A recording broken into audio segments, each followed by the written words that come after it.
Hey, good afternoon, everyone. This is Mitch Piper, the National Membership Director here at the American Society of Tax Problem Solvers, and welcome to today's presentation that's going to be on bankruptcy tax discharge.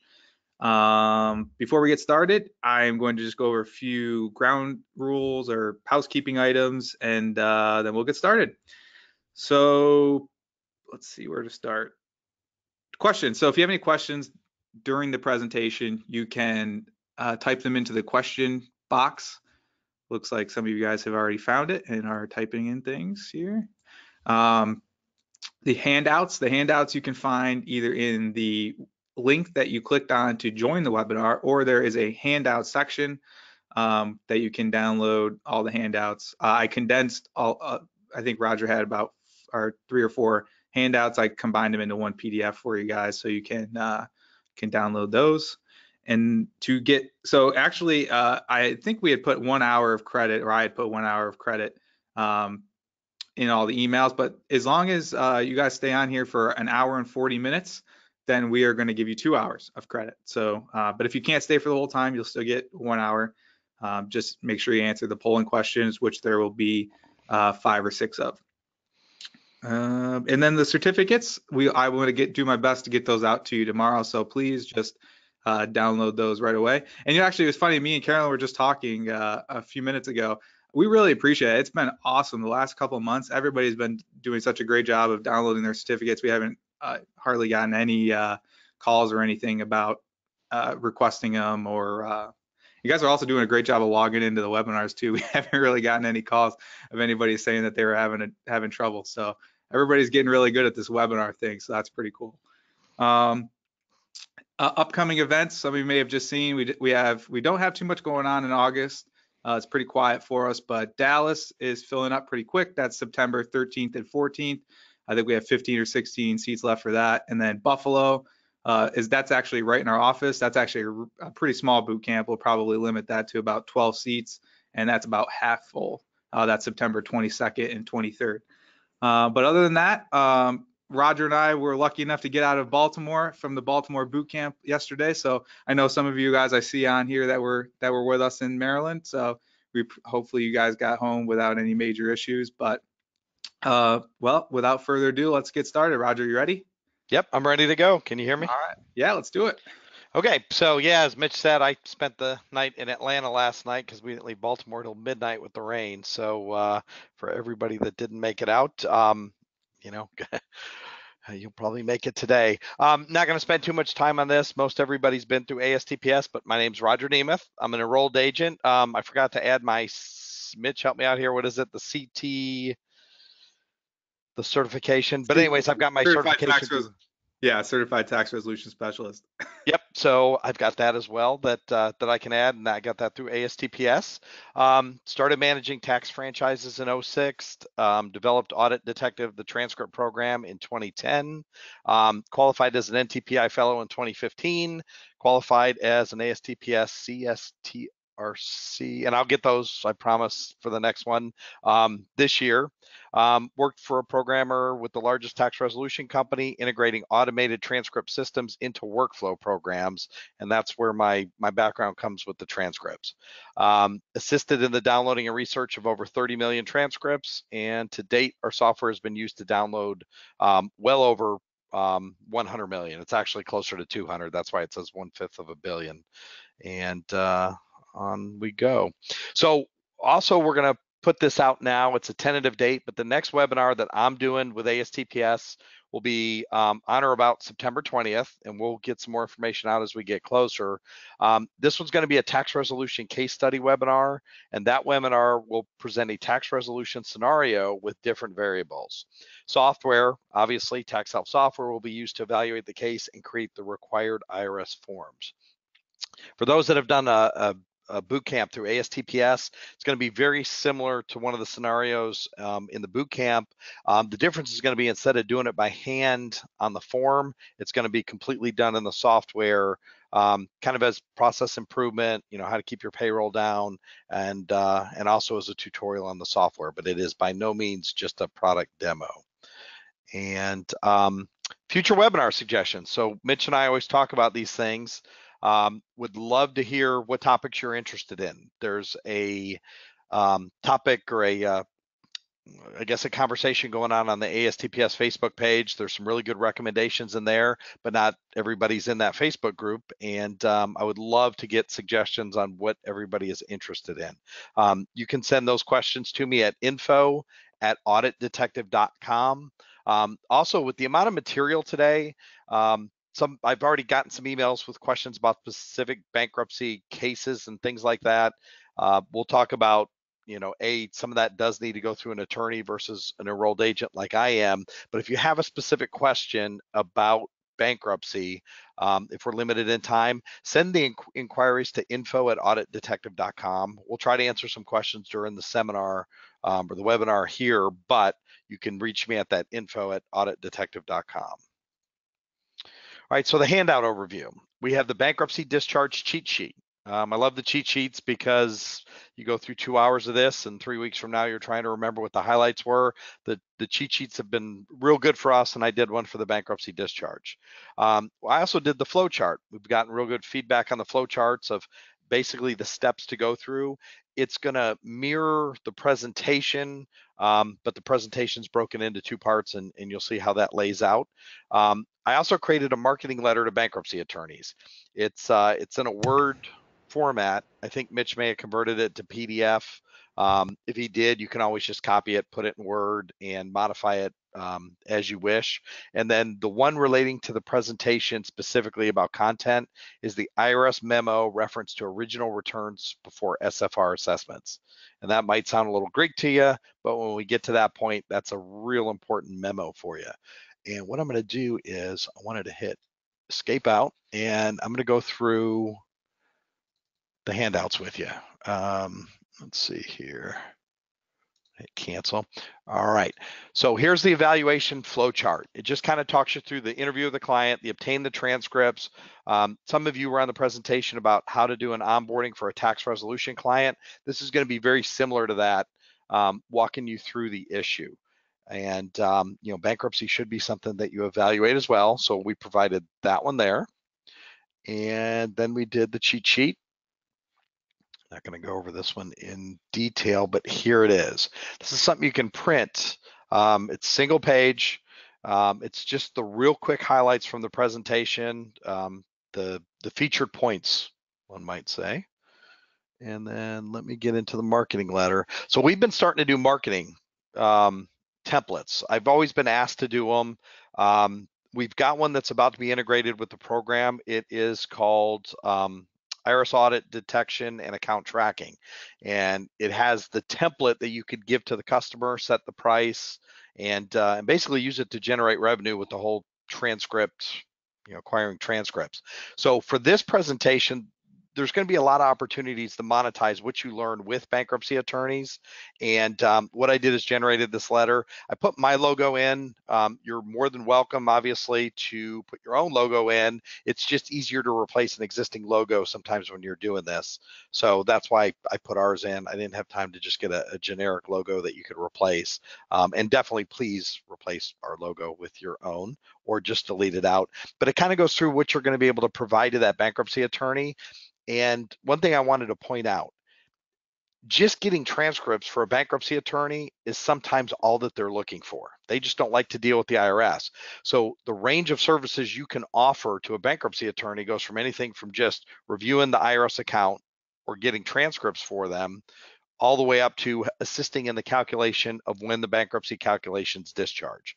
So if some of the more advanced materials seem a little bit maybe beyond where you think your skills are and you're not comfortable, offer what you're comfortable with, because there is a tremendous opportunity with these bankruptcy attorneys. And close that one out, and then let me get to this one. So this is a pretty good one here, and this is, let's see here, and this is from the Taxpayer Advocate, and it talks about the late filed returns, clarify the bankruptcy law relating to obtaining a discharge. There's one more memo that I don't think it looks like it came in. I may do a follow-up email with that one in it, but it's a memo from Chief Counsel at the IRS to the insolvency unit explaining how you can determine if an original return is filed before an SFR is assessed. And for some reason, I think the IRS named both of those the same. So I'll add that one, and Mitch will be able to post it for download. So let me open up our presentation again. Okay. So the overview. This presentation will cover how to evaluate an individual taxpayer's IRS account for potential bankruptcy filing. This course will focus on the IRS account review and the calculations for the potential bankruptcy discharge dates. I know I say it later on, we're going to focus strictly on individual income tax for this presentation. We're not going to get sidetracked into the civil penalties, which part of the trust funds, and those kind of things that can be discharged. Understand that I do a lot of Morgan King classes. He's kind of the grandfather, the godfather of bankruptcy discharge in that segment with bankruptcy attorneys. There's a lot less people doing bankruptcy presentations than there are people doing resolution training. And without doubt, everybody knows who Morgan is in the industry, and his views tend to be a consensus from what I've judged talking with people. People have differing opinions on some of the case laws, but everybody is familiar with Morgan's positions, and his seem to be the most consensus, I guess is the best way to put it. He gives a bankruptcy class that's 3 days long. By no means does this 2-hour webinar replace 3 days of content that somebody like Morgan and the speakers that he has coming in to do that. We're going to talk about Morgan's next upcoming seminar. So if you are interested in doing that advanced class with more information, we'll have that at the end. He's got an event coming up in Boston later this year. Presentation note: giving advice on bankruptcy is generally classified as legal advice. Tax professionals should have a relationship with a bankruptcy attorney who should talk to the client. This class is not providing legal training. We're sticking in the tax part of it, where they're going to reach out to a tax professional for assistance. In the last class I went to with Morgan, though, one of the speakers did say that bankruptcy discharge can be covered under a CDP hearing. What I've been trying to expound on that is get more information, because filing a bankruptcy doesn't get you into a CDP hearing. So I've been trying to get a little bit more information on how maybe an EA could contest a miscalculated insolvency unit date without being an attorney. So if we get more information on that, that may even be a presentation on its own. So and there's going to be quite a few disclaimers through this presentation, because again, this is one of those where tax folks are dealing with attorneys. It's similar to the Koval letter. You're going to assist with these things, but there's extreme restrictions on how far you can go. And that's what we're going to talk about. The scope of the presentation is how to determine if there is a federal tax debt, how to determine if the tax is secured, how to calculate the 3-year, 2-year, and 240-day rules. More on those later. That's probably a little Greek to some of you out there, but we're going to go into depth on those. How to determine if there's a substitute for return. If there is a substitute for return, determine if an original return was filed prior to the SFR assessment, and then assist with determining if the return qualifies as a return under the Beard test. And again, we'll cover what the Beard test is and how it applies. Presentation note: this webinar will not cover is tax debt dischargeable if in a particular scenario. Sorry, I didn't word that quite correctly. That is legal advice and must be given by an attorney.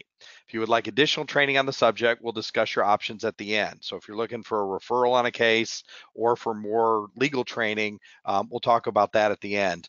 But don't send me a specific scenario of, is this dischargeable?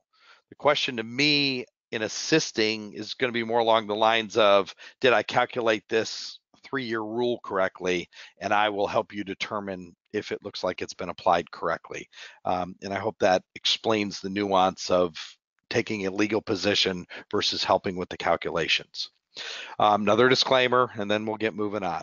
This class should not be considered legal advice or legal training. Its purpose is to educate the tax professional community on the basics of bankruptcy law so that they may assist their tax clients in referring them to bankruptcy attorneys for legal advice when the possibility exists. and then working with those bankruptcy attorneys to assist them with evaluating the tax portion of the bankruptcy, including calculating discharge dates. Presentation note: many times the different federal circuits interpret the bankruptcy code differently. The map on the next page shows the Federal Circuit Court of Appeals map for reference.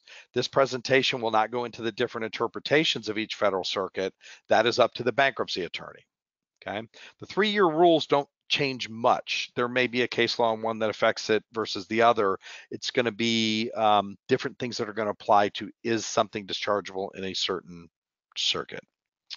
There's the map in the presentation. You're welcome to look at the slides if you ever want to see what district you're in. If you're ever doing the research and it says something in the 5th Circuit or the 9th Circuit, you often hear about those two being brought up specifically. So. All right, so the catch-22 for a tax preparer. A Circular 230 preparer needs to evaluate all the available options for tax resolution clients, or they may not meet the Circular 230 requirements. The problem is bankruptcy is a legal option, and under Circular 230, 10.32, practice of law, nothing in the regulations in this part may be construed as authorizing persons, not members of the bar, to practice law. The class isn't meant to be a debate about how far can a tax professional, an EA or a CPA go on giving this advice. I think once you get through the presentation, you'll understand your role in calculating this with a bankruptcy attorney. But by no means does this mean use any of the tax help software products or take any of this training as a non-attorney and tell a client that it is or is not dischargeable. Okay. A best practice for tax professionals when it comes to bankruptcy. As a tax professional, you can review a tax client's records to evaluate if bankruptcy is a potential solution to their tax issue. You can then advise the client that bankruptcy is a potential solution and they should contact a bankruptcy attorney if they would like to pursue or evaluate that option further. So as you move forward and you start trying to get bankruptcy attorneys to do referrals for you. The alternate name for this class is basically how to generate revenue and get referrals from bankruptcy attorneys. Obviously, because we're doing CEs and CPEs, we went with the more tax-friendly title, but that is an alternative title for the presentation. You're also going to be giving them references and referrals in that you'll be sending clients to them for the evaluation of bankruptcy. And the end goal would be for you to get referrals on folks that might have taxes survive bankruptcy. We'll talk about how common that is and how it seems to be getting even more common. In other words, offer and compromise is a tremendous option many times when it comes to bankruptcy discharge. Sometimes the OIC makes sense before the bankruptcy, and sometimes it makes sense after the bankruptcy. IRS will not do an OIC while a bankruptcy is going on. They'll close it out if it's the two happen at the same time. Presentation note: make sure you document this conversation in the client record so they do not sue you later because you did not present them with a bankruptcy as an option. Whenever you're giving advice on the best outcome for tax resolution, make sure you present the client with all the options. You leave them an avenue. For example, if you end up doing an offer and compromise and they mess up the compliance period after it's been accepted and the debt comes back onto them, and then they talk to a bankruptcy attorney that tells them, well, you should have just filed bankruptcy 5 years ago and you wouldn't have had to pay all this penalties and interest. Don't think that in some cases that might result in an E&O lawsuit that was never presented. So whenever I do my tax training, I always say, even if it's an option you don't recommend, make sure the client knows that it's an option. A lot of us don't even go over full pay installment agreements with our clients. We try to do all these other fancy things first, but at the end of the day, let them know that there may be the full pay option and document as you do that. That doesn't have that much to do with bankruptcy, just practicing in general. Presentation outline: the bankruptcy basics, dischargeable taxes, secured and unsecured debt, priority and non-priority debt. Again, this is all going to be great to some of you, and we're going to go into this. This presentation isn't going to dive deep into the case law around bankruptcy, but there's two cases that we're going to briefly touch on, and you'll see why when we get there. There are certain tax things that you're going to be able to help a bankruptcy attorney determine, and then from there, he'll decide if Beard or McCoy applies. And then how to review the taxpayer's IRS information to assist with the dischargeability decision. Okay, what is dischargeable tax? Right, dischargeable is assessed federal income taxes, and the associated interest and penalties can be discharged in bankruptcy if they qualify. In order for taxes to be dischargeable, they need to be classified as non-priority. Secured, and that's with a notice of federal tax lien, an NFTL filed, debt can be discharged, but the lien survives. If property is sold after the bankruptcy, the IRS can make a claim under the lien. We're not going to dive real deep into something called stripping the liens and some things like that. That's going to be in a Morgan King type class. This is going to stick just to what is dischargeable and the calculations. The associated interest and penalties of the tax debt are dischargeable. Okay, non-dischargeable taxes other than income taxes usually cannot be discharged. Trust fund taxes, fraud penalties. Payroll taxes always comes up. We're specifically not going to go down that path. I can tell you Morgan King's materials goes into it in depth. There's a lot of good material online, but that can also be a landmine if you are not the attorney. But just know that there are options for some of that, but definitely there is some restrictions on what is dischargeable and non-dischargeable when you get away from just individual income taxes. So chapter 7 versus chapter 13. This is just a brief description. They're similar in what they do. Individuals usually file one or the other. Sometimes bankruptcy attorneys will file them combined. Those are called chapter 20. They'll sometimes do a chapter 7 first, get rid of some of the debt, and then file the chapter 13 once that's done. But this is just to give you a basic understanding of the different chapters for individuals. So chapter 7 bankruptcy is a liquidation bankruptcy. Liquidates assets and then pays off creditors based on priority and non-priority debt. Much like in an offer and compromise, if somebody has tons of assets, without going through all the data and the exceptions, traditionally somebody with a lot of assets probably isn't going to be a good OIC candidate. Likewise, they're probably not going to be a good chapter 7 candidate as well, but of course there's exceptions to that. The chapter 13 bankruptcy is a reorganization bankruptcy. The debt is organized into a payment plan and payments are made based on priority. Non-priority income tax debt is dischargeable at the end of the chapter 13. One of my users that I go to for bankruptcy advice every now and then, just general on the way the IRM and the code reads on some of this, provided the following example. I'm not going to spit his name out, not to not give him credit, but I also don't want people reaching out for free legal advice from him. Anyways, what it is if there is a lien, let me take a step back. Income taxes can be discharged in both 7 and 13. If there is a lien on non-priority debt, for a chapter 7, the debt would be discharged, but the lien survives. For a chapter 13, the debt is still discharged, but now you have a secured lien, which has to be paid in the chapter 13. For example, debtor owes $50,000 on non-priority taxes with a lien filed. They have $25,000 in assets. The plan must provide for payment of $25,000, the secured portion, but the remainder would be treated like a Chapter 7 discharge, but lien survives. And I guess a little correction up here. When I said it has to be paid in the Chapter 13, a better way to word that is it has to be included in the payment plan. Okay. So Chapter 7 example, taxpayer files Chapter 7 and has the following federal income tax debt on the day of filing: $10,000 of priority secured debt, $9,000 of priority unsecured debt, $8,000 of non-priority secured debt, and $7,000 of non-priority unsecured debt. Okay. Result: only the $7,000 of non-priority unsecured debt and the $8,000 of non-priority secured debt is dischargeable. A total of $15,000 is dischargeable.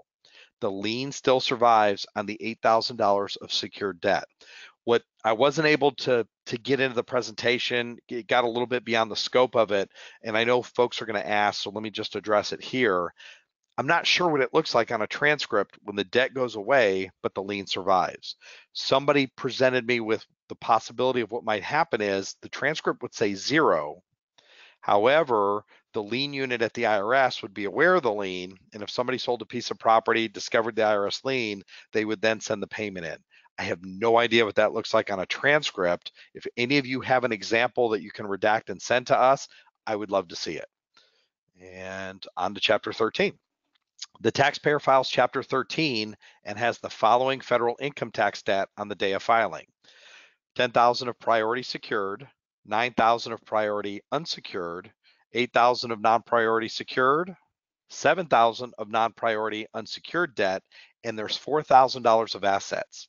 So only the $7,000 of non-priority unsecured debt and the $4,000 of non-priority secured debt is dischargeable. Let me see here. I may have misspoken that. Of non-priority secured. Yep. So half of the non-priority secured debt will be dischargeable. The total dischargeable amount is $11,000. $4,000 of the 8,000 on top of the 7,000 would be how you come up with your total. 4,000 of the 8,000 non-priority secured debt must be included in the payment plan. Mitch, did you happen to have any questions that popped up as I went through that? That was kind of a section. I had a feeling we were going to get some questions. Yeah, so I'm going to do the first polling question Okay. while we're going over it. So there are some questions about basically what is the difference between non-priority and priority? I got you. So that's going to come up later in the presentation. I kind of originally had non-priority and priority first, but I decided to put the examples in because we really needed to define what the chapter 7 and 13 is. So we're going to go into that in depth because the non-priority priority calculations are what the whole presentation is about. And if you need to at the end of the presentation, that would be some good slides to go back once we've reviewed that material. And if we've got time at the end, I could go back and just kind of glance at that with everybody to make sure they understand it. Also, anytime we use an acronym, we're trying to list it out. That was some feedback we got on the last one. There were folks that didn't know what some of the, what I think are common acronyms. So if I overdid the acronyms, there's people out there that may not be as experienced that really needed that in the presentation. So, and any other questions? Just one other quick one. Do you know if the U.S. tax court practitioners are able to discuss details of bankruptcy?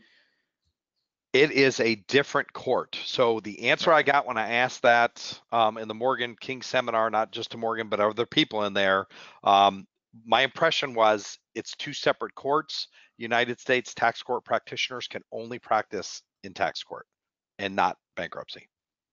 Okay. And Just one little thing. If you're typing in a question, please try to put some more explanation into it, because if you're just commenting on something, we're probably going to answer it 20 minutes from now, and I'm not going to be able to ask it because I have no idea what you're talking about. So if you're going to ask a question, just try to put a little background in it, and don't just leave a short comment. Because a reference, reference back to what the question's about. And I've seen the questions, and I'll agree with that. Sometimes we get something, and somebody will say, "What does that mean?" And we don't know at what point in the presentation that was in. So, so secured debt. So this is what we're going to cover just before we cover the priority and non-priority. So secured debt. IRS creates secured debt with a properly filed notice of federal tax lien. Valid NFTL must identify taxpayer, tax year, assessment, and release date. There's your Treasury regulation site. Rules for proper place to file NFTL vary by state. So just to tell you how nitty and gritty bankruptcy gets, and think of it as a federal court, which, me being a cop for almost 10 years, federal court gets a whole lot more in depth than state court does for most parts. But you can actually, what's the best way to put this? If the IRS doesn't file the lien in the correct county where some of your property is located, then it doesn't apply as secure debt in the bankruptcy, thus possibly benefiting you if you were to sell that property. So there's these other things that the bankruptcy attorney has to do beyond what a tax professional is going to be able to tell them. As a tax professional, try not to get into where you're actually pulling if the lien was filed with the county, unless that's a service you want to do on your own. All you can do is see that a NFTL was filed on the account transcripts, and we'll go over how to do that. What we can't determine is, was it properly recorded with the county? That's going to be something the bankruptcy attorney is going to have to go out, because trust me, we all know the IRS makes mistakes. If you don't believe me, we've got numerous examples on the transcripts of incorrect things that were done by the IRS. It's the same. They don't know exactly where some of this property is located, or they're working on 5 cases and they put liens to 2 different taxpayers and get them transposed. Okay. So priority versus non-priority tax debt. All right. And again, I apologize. Maybe this one should have went first. I did it both ways, and I thought the other way was probably a little better. So there are 5 criteria or tests to determine if income taxes are dischargeable. We have the 3-year rule. Taxes were due at least 3 years before the bankruptcy filing, including valid extensions. 2-year rule, the tax return was filed at least 2 years before the filing. 240-day rule, the tax was assessed 240 days prior to the filing, and no tax fraud or willful evasion. Tax fraud was not committed, and no willful evasion. For those of you that have been through the Morgan King class, he actually has 5 rules. The only difference here is he's going to break it up to no tax fraud and willful evasion are actually 2 different rules. I combined them for the purpose of this because you're going to look in the same place on the transcripts for those criteria. But for those tax professionals out here, as I go through these 3 rules, this should all start sounding familiar. When were taxes due? When was the return filed? There are no easy questions at the IRS. And for those of you that don't believe me, the hardest question on a tax return is, are you married? That one little question becomes the hardest question in the whole tax industry every tax season, and it's a yes or no. But the answers you get are as widely varied. And that's why we're going to teach you the exact details of when a tax return was filed. Is it the day it was received? How does it look on the transcript? Why are there 2 different dates of returns received? That's what we're going to cover, and that's what you're going to assist these bankruptcy attorneys with. Because if you have trouble digesting an IRS transcript, now think of some of the bankruptcy attorneys that don't even dwell in the 1040 realm of things. Things get even more confusing. So you do offer quite a bit of value to the bankruptcy folks. We've done, I want to say, close to 4 or 5 bankruptcy seminars in the past 2 years. We've done NACBA, NCBJ. I've also done Morgan King. I've been to bankruptcy classes as part of tax resolution training. Whenever, and when I'm trying to sell my bankruptcy discharge calculator at a bankruptcy conference with bankruptcy attorneys, as they walk by, I'll be like, how do you calculate your bankruptcy discharge? I am not making this up, and I'm being very conservative in the number I'm giving you. Over half the bankruptcy attorneys that I ask that as they walk by my booth tell me, well, I usually tell the client it's not dischargeable, and if it gets discharged, it's a bonus and everybody's happy. Okay. Also, for tax folks out there, a bankruptcy filing is generally what the bankruptcy attorney can charge is usually set by the bankruptcy court, if I understand correctly. So one of the bankruptcy attorneys explained it to me this way: the less time you put into a bankruptcy, the more money you make. However, you can't get too lazy, because then you'll get a bar complaint and your E&O insurance will get hit. So keep those things in mind as it keeps going. And it's kind of, I almost got the picture of the ostrich with his head in the sand. And please don't think that I'm saying all bankruptcy attorneys don't know how to calculate this. The ones that know, boy, they know. I mean, I've been blown away by some of our users that have called me up with questions about bankruptcy and the calculations, and they have come up with just things that I hadn't even thought of. But they also have these case sites, and it's different circuits. But let me digress back to the presentation. So equitable tolling. So those of you that have seen our statute of limitations class webinar about the CSEDs, the 10-year expiration date, which we'll talk about in a little bit, it all comes down to equitable tolling. So the equitable tolling definition is this. Equitable tolling is a legal principle evolved from the common law of equity. Equitable tolling states that the statute of limitations will not bar a claim if the plaintiff, despite reasonable care and diligent efforts, did not discover the injury until after the limitation period had expired. The layman's definition of equitable tolling, so this is Roger converting that into how I define it for doing the calculations that I do in regards to bankruptcy and CSEDs.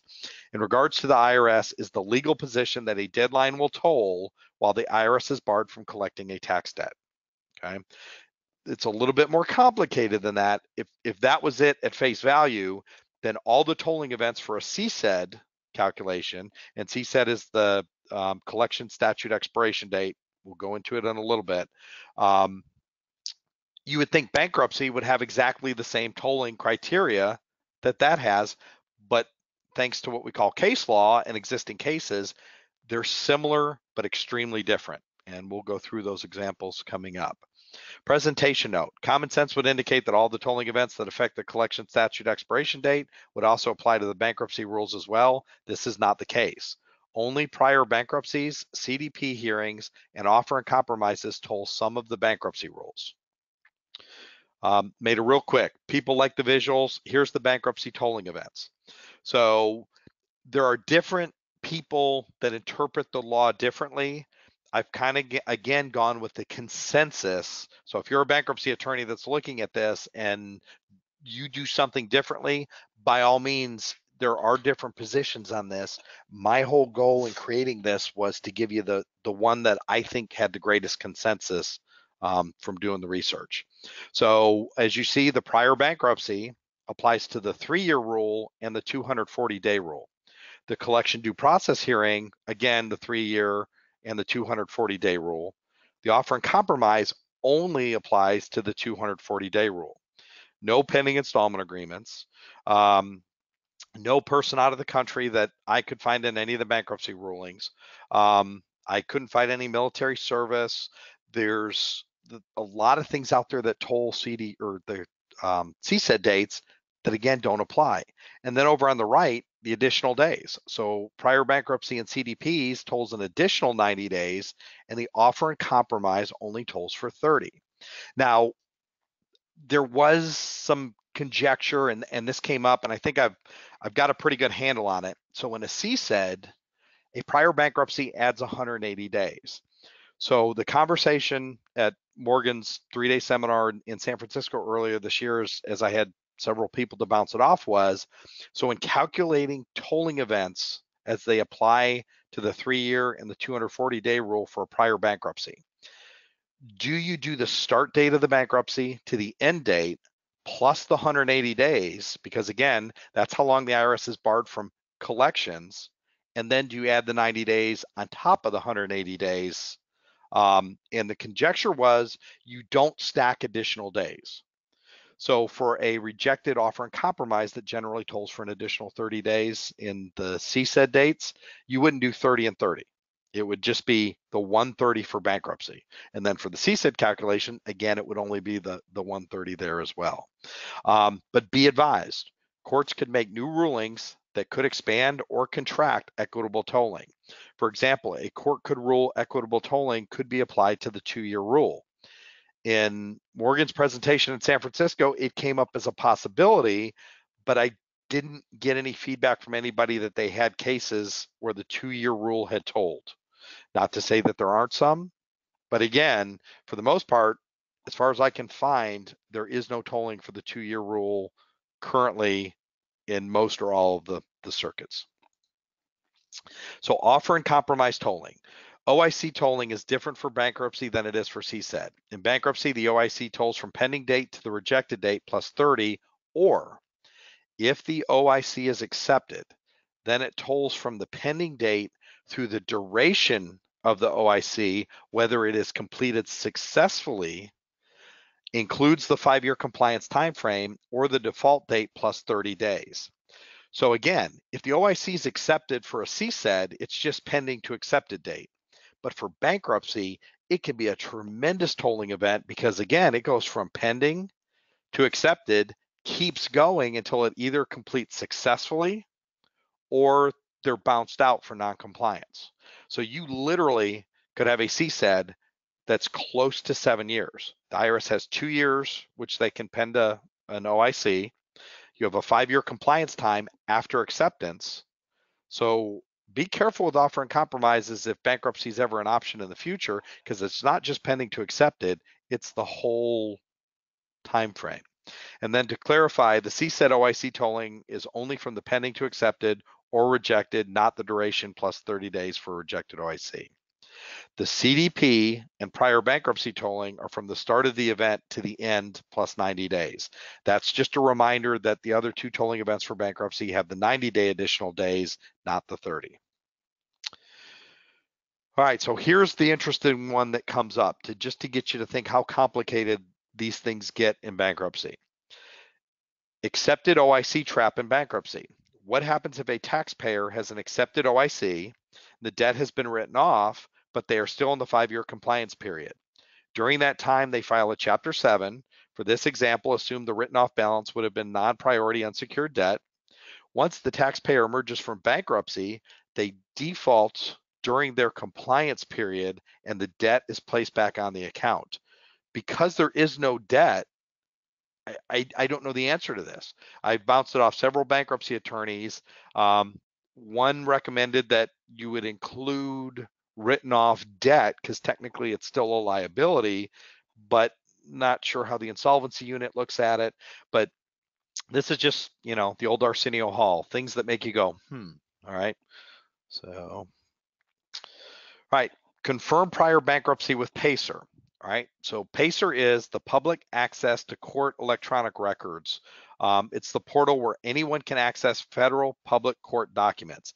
I sat in a class the first time somebody mentioned PACER and signed up for it in the class and was doing searches while I was in the class. Be careful doing searches because they charge you. The tax pro or bankruptcy attorney can search for the taxpayer to make sure the dates of the bankruptcy are correct and that it was a bankruptcy and not tax court. Right? This is important. This is also important for CSED tolling. The transaction code for bankruptcy is the same for CDP and tax court. The TC 520 bankruptcy or other legal action filed can be any one of the 3. The client may not be the best source. You might say, did you go to tax court? And they may get it confused with bankruptcy. PACER's a good solution. Also calling the practitioner hotline, but I think PACER's going to be your best bet. Also, you can check the Mod A and use caution anytime. And there's obviously our tax help software that takes data out of transcripts and calculates things. And we're going to talk how we calculate base bankruptcy days, but be wary of anything that does tolling straight from the transcript in regards to bankruptcy because it makes a big difference and not all the data is on the account transcript, okay? The Mod A's are a great source. As some of you make your recommendations for classes going forward, I'm actively working on a Mod A class now, but there's not a lot of material out there, so it's been an ongoing process. I would hopefully by the end of the year, we can get a Mod A class together, but I'd love to hear if that's something folks would be interested in. And the reason the Mod A is so great is because you have the closing codes and transaction codes. There's more information on the Mod A that you don't see on the account transcript. It is still recommended if you do that with the Mod A, the PACER's check, since the IRS has been known to make mistakes entering data in the system. For those of you that have managed a tax office, the IRS is no different. They can fat finger as they put dates into the account transcript, or I think it's called the ISDRS system. We were supposed to have Jeff Long on with us, but I haven't heard him yet. I don't know if he came in as an attendee or if he came in with the admin access, but if he comes up, we'll kind of let you know on that one. All right, also that PACER system, when we talk about marketing to bankruptcy attorneys and the cost of it, I'm going to go over that towards the end of the presentation. So the 3-year rule. The taxes were due at least 3 years before the bankruptcy filing, including valid extensions. The due date for individuals is April 15 and extensions are October 15. I have not seen any case law on the Saturday, Sunday legal holiday rule affecting the due date in regards to bankruptcy, but that does not mean there is not a case or the rules will change in the future. Okay. Roger, this is Jeff. I am here. I just Oh, have. yeah. Okay. Good. And so yeah, if especially when we get into the liens, we're super pressed for time. So if we get into the lien stuff, it may be something that we need to wait until the non-CE portion or the Q&A. But if Mitch sees any lien questions, we'll go into it, because liens are so integral when dealing with bankruptcy. Jeff came out and did I think it was the NACBA conference last year with me. He was one of the most popular people there, almost more popular than some of the speakers, because these bankruptcy attorneys were picking his brain as a former revenue officer on liens. You know, the conversations they had were tremendous. So the liens are of itself their own class as how they apply to bankruptcy. But I wanted to cover this. So this is in the IRM. It's the individual due date. And what it says is the statutory due dates for Form 1040, 1040A, and Form 1040EZ is April 15th. It's June 15 for taxpayers living abroad. It's an automatic extension. And October 15 if extension request is filed timely, April 15th, right? Presentation note. Unsure how a natural disaster extension affects the due date interpretation for bankruptcy. This would benefit the taxpayer if challenging a late filed return where there may have been an automatic extension for taxpayers in federally declared disaster areas. This is for the attorneys to interpret. More information in the 2-year rule section. So we're going to talk about this a little bit more, but I want to make everybody think here. So a lot of people say, well, add a couple days to April 15th because you're never sure if there was a Saturday, Sunday legal holiday rule. The Saturday, Sunday legal holiday rule, and now we could even add the word computer glitch into it since they extended an extra day for this year's computer glitch. Nowhere does it say that the SSLH rule changes the due date. The due date is the due date. And if you read that word statutory, that is the only thing that's going to override that is case law. As far as my understanding of the law works. So unless there's a case law that says a statutory due date is changed for some reason, that's going to be the due date. And I'll show you in one of the upcoming slides where we talk about Saturday, Sunday legal holiday. It doesn't say it changes the due date. It just merely says it's a timely filed return. So the three-year rule, equitable Roger. tolling. Yes. I'm going to do the second polling question now. Okay. You got any questions for us while we're here? Well, a lot of people are interested in the Mod A class. Gotcha. Okay, that's what I figured. So, and if you're somebody that has a Mod A transcript, please redact it, and you can send it to me at that email. If you have trouble redacting things, I could also do a remote session and redact it for you using Adobe. I think there's a potential there for a tremendous class to be had there. And Jeff's somebody that's willing to help, and David Harris has been a huge help as well. So, Okay. and if you're a former revenue officer or anything with the IRS, and you either have old materials like training materials on Mod A, or and stuff you can share. I'm not asking for proprietary stuff, but if there's any of that material that you have that you can share, or even your knowledge on Mod A's, reach out to me. I'm going to 2 trade shows in the next couple of weeks. I'll be at NAEA and NATP over the next 2 weeks. You can also come talk to me about it, when I'm there as well. So Can you just quickly, very quickly explain what's on a Mod A transcript, or some people aren't even I got very you. Okay. familiar with it.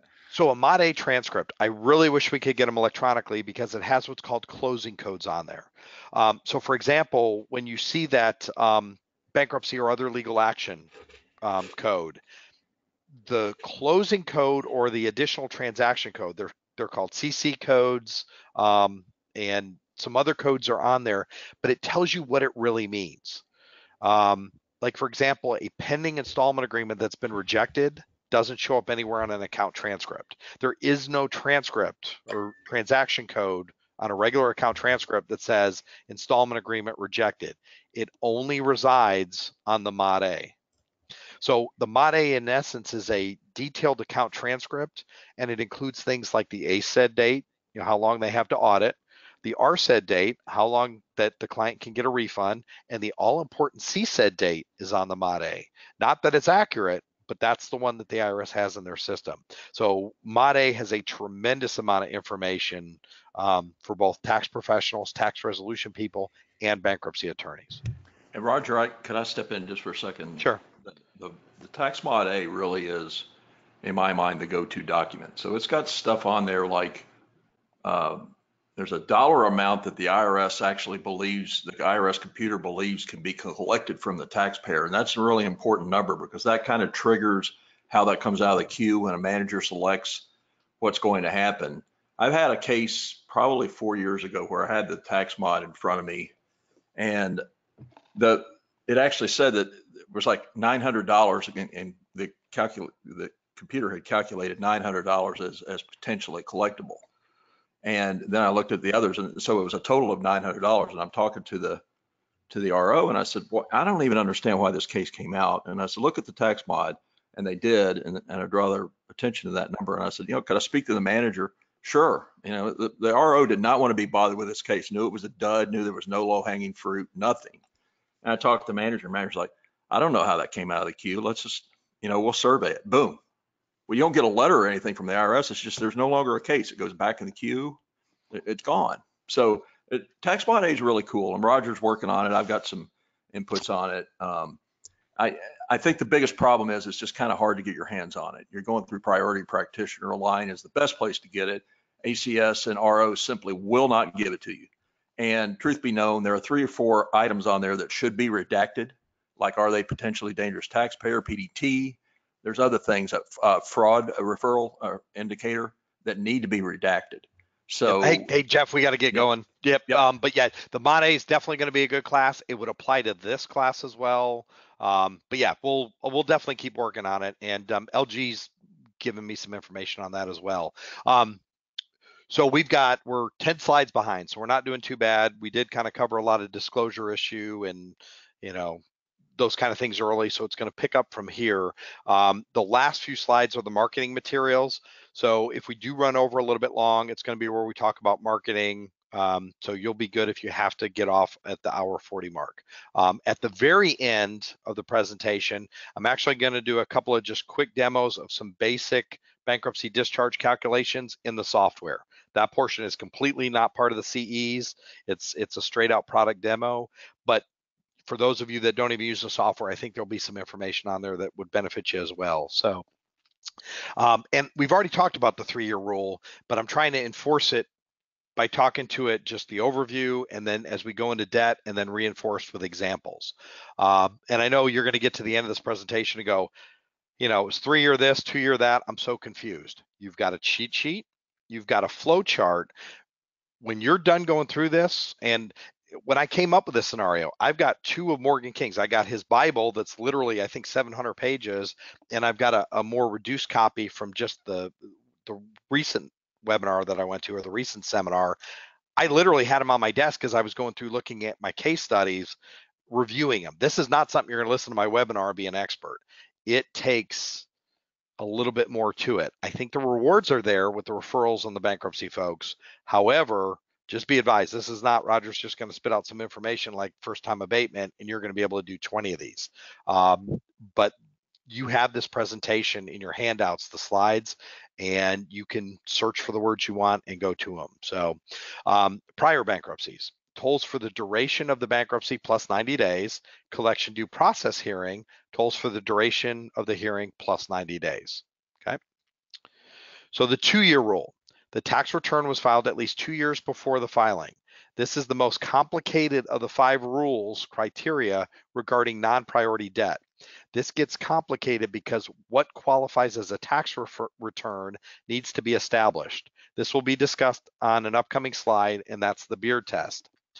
This is the second hardest question. If are you married is the hardest, is this a return for bankruptcy is probably the second hardest question as far as any of the classes I've taught, okay? 2-year rule, equitable tolling. Currently, nothing tolls the 2-year rule. At least that's the consensus. Not saying there's not exceptions and people out there that say there is, and you can add equitable tolling at any time to any one of these rules if you so desire.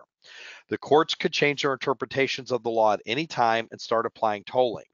The hardest thing about teaching classes that involve case law, and that's why we're not going too deep into the case law, right now a court could issue something that could wipe out this complete presentation and need a complete rewrite. I don't believe that's going to happen, but the possibility exists. In the IRS bankruptcy presentation from the 2013 IRS Forum, the presentation states, prior bankruptcy filing extends 3-year rule plus 90 days, 240-day rule plus 180 days under literal reading of statute, and 2-year rule with no additional time.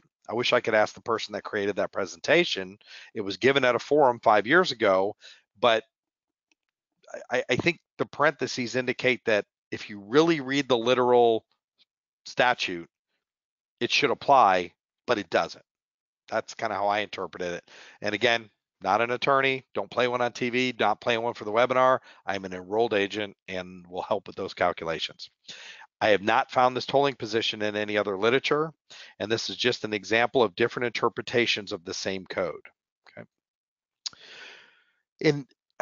I'm trying not to give one of those presentations that scares you to death, but what I'm trying to do is give you just enough things where you respect the decisions that you're assisting the bankruptcy attorney make. By no means do I ever want to scare somebody away from doing taxes. When I was at the sheriff's office, we went to a liability class. By the time you were done, they gave a scenario where if you pulled up to get a Slurpee at the 7-Eleven and I get out of my car and a drug dealer sees me, runs, never even make eye contact with him, just the patrol car pulling up, he runs into traffic and gets hit by a car, that I could be sued because the presence of my authority made him do something that I'm sued for. I did 9 years. I never, ever, I studied the law, same as that we do in tax. Don't be scared of the liabilities that are potentially out there. You have to respect them, though. But So, you stopped drinking Slurpees, though, did you? I did.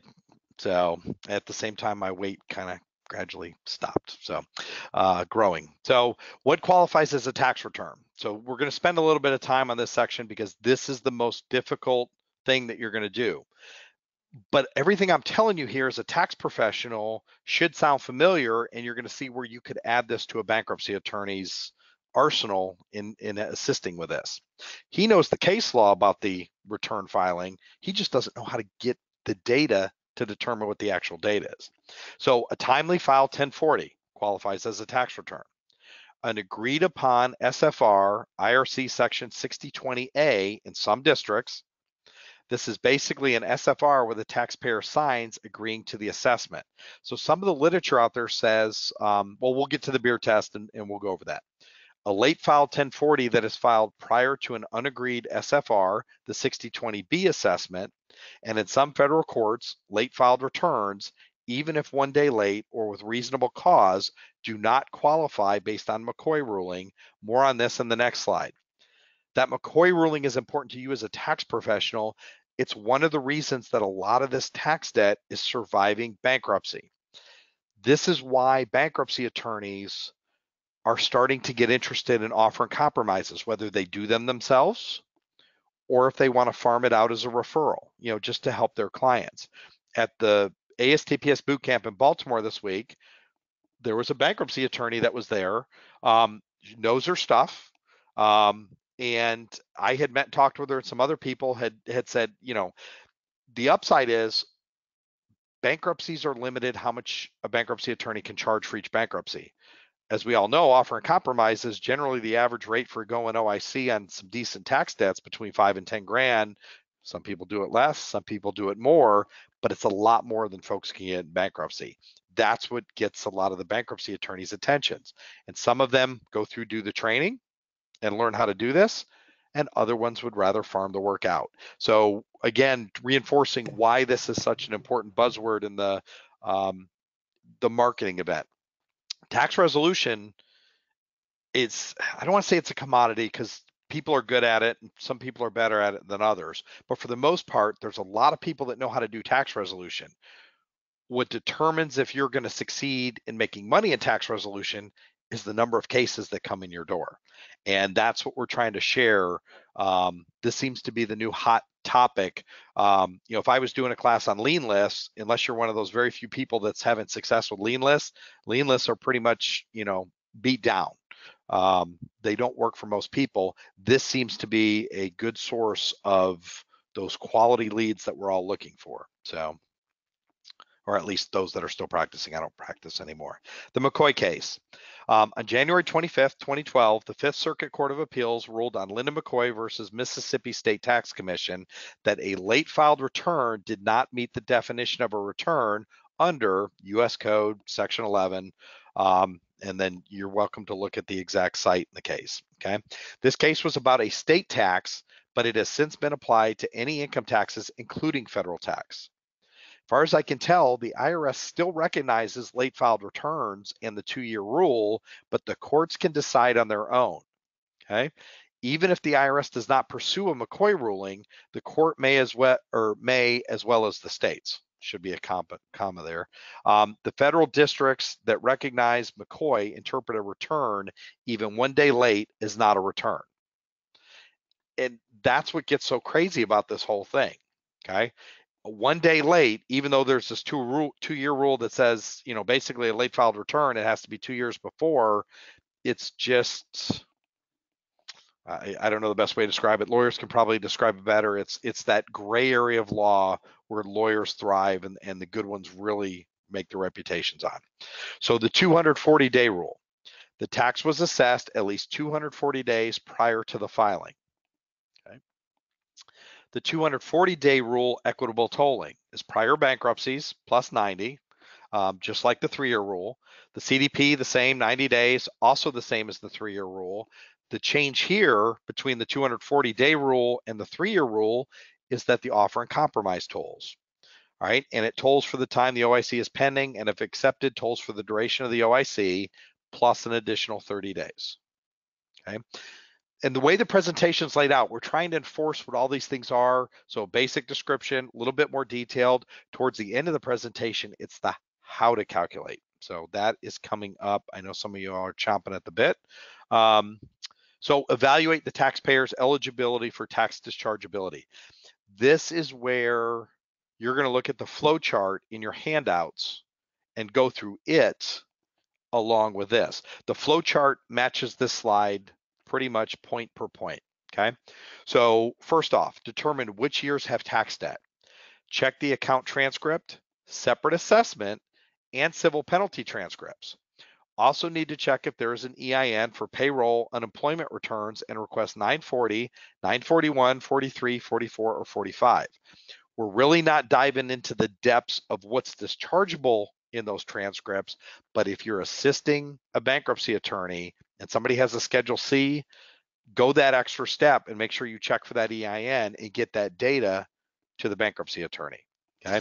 A lot of the rules are similar, but they're going to be slightly modified. So even though we're not going into the exacts, this is you doing work for a bankruptcy attorney. And that's why we're bringing up the 941s, the 43s, and the 40s.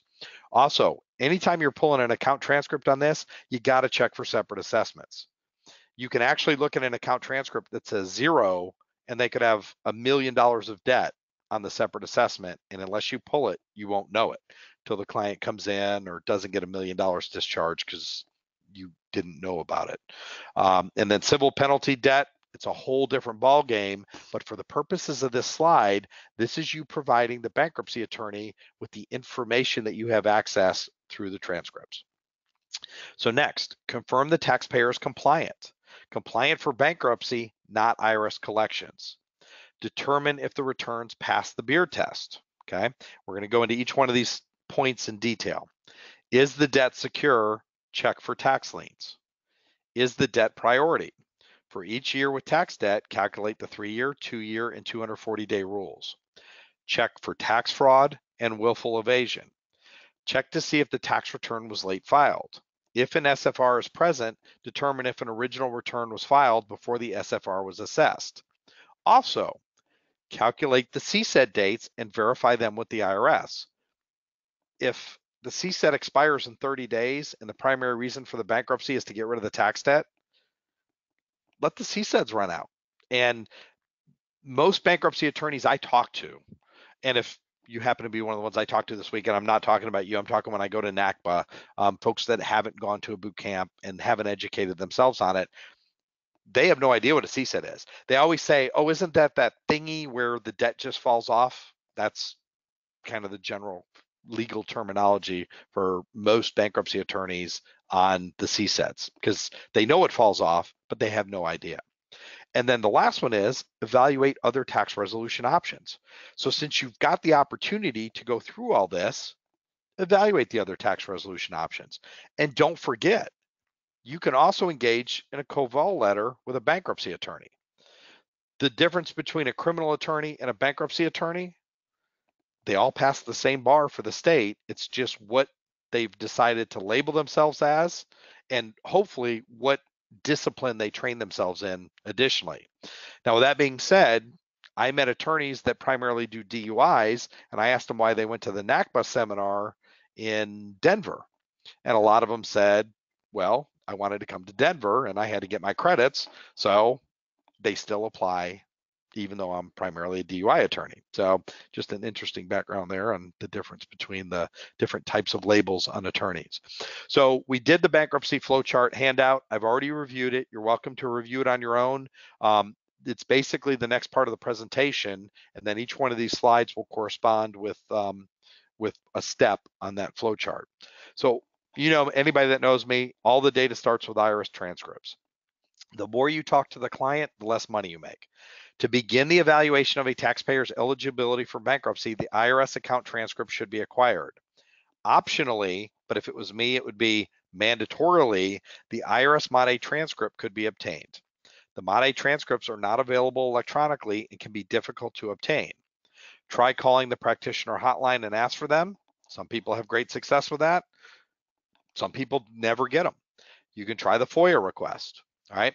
The Mod A transcripts will have the IRS CSEDs and all the closing codes that do not show in the account transcripts that are needed to determine tolling events. So I also get calls from people. Was somebody trying to break in, Mitch? Yeah, Roger, I just wanted to say something about the tax mods. So I used to get them all the time, and now I almost never get them. I think your point of view is you're trying to establish what the IRS believes the true CSED to be and all that. Correct. Is that right? So I would just caution everybody, let's not have, so we've got what, 704 attendees. Let's not all get off this webinar and call up priority practitioner and start requesting tax mods, because they'll shut us down. You don't need them that often. So I guess what I'm asking everybody to do is just to kind of wait until Roger, I'm going to help him as well, and other people that are knowledgeable on this. I'm sure Kim Molnex has some input and others on the tax mod A class. It's not a panacea. It doesn't answer a whole bunch of questions you don't already have. I find that my practice, 99.5% of the time, the transcripts, and particularly with tax help software, digesting that for me, you've got your answers. So it's not a holy grail. When you need it, you need it bad, but I don't think you need it that often. And the other thing with this is, so let's say you call up, you really need it. It's a bankruptcy. There's some things on there that just, you got to get that extra detail. If they won't give you the Mod A's, you can ask questions about the Mod A. Call up the IRS and say, what's the client CSED for all the different assessments? Because again, the CSEDs, if assessments are on different days, you ask for all the CSEDs. Call up and ask for the specific information from the Mod A, and you'll probably get it piecemeal over the phone. So if you don't get them, they're out there. And yet, don't get the Mod A's on everything. And Jeff had a good point there, because anytime we abuse it, if you're doing the bankruptcy calculation, if it's a $5,000 bankruptcy, not to say you do less work for a $5,000 case, but $1 million case, I would get the Mod A.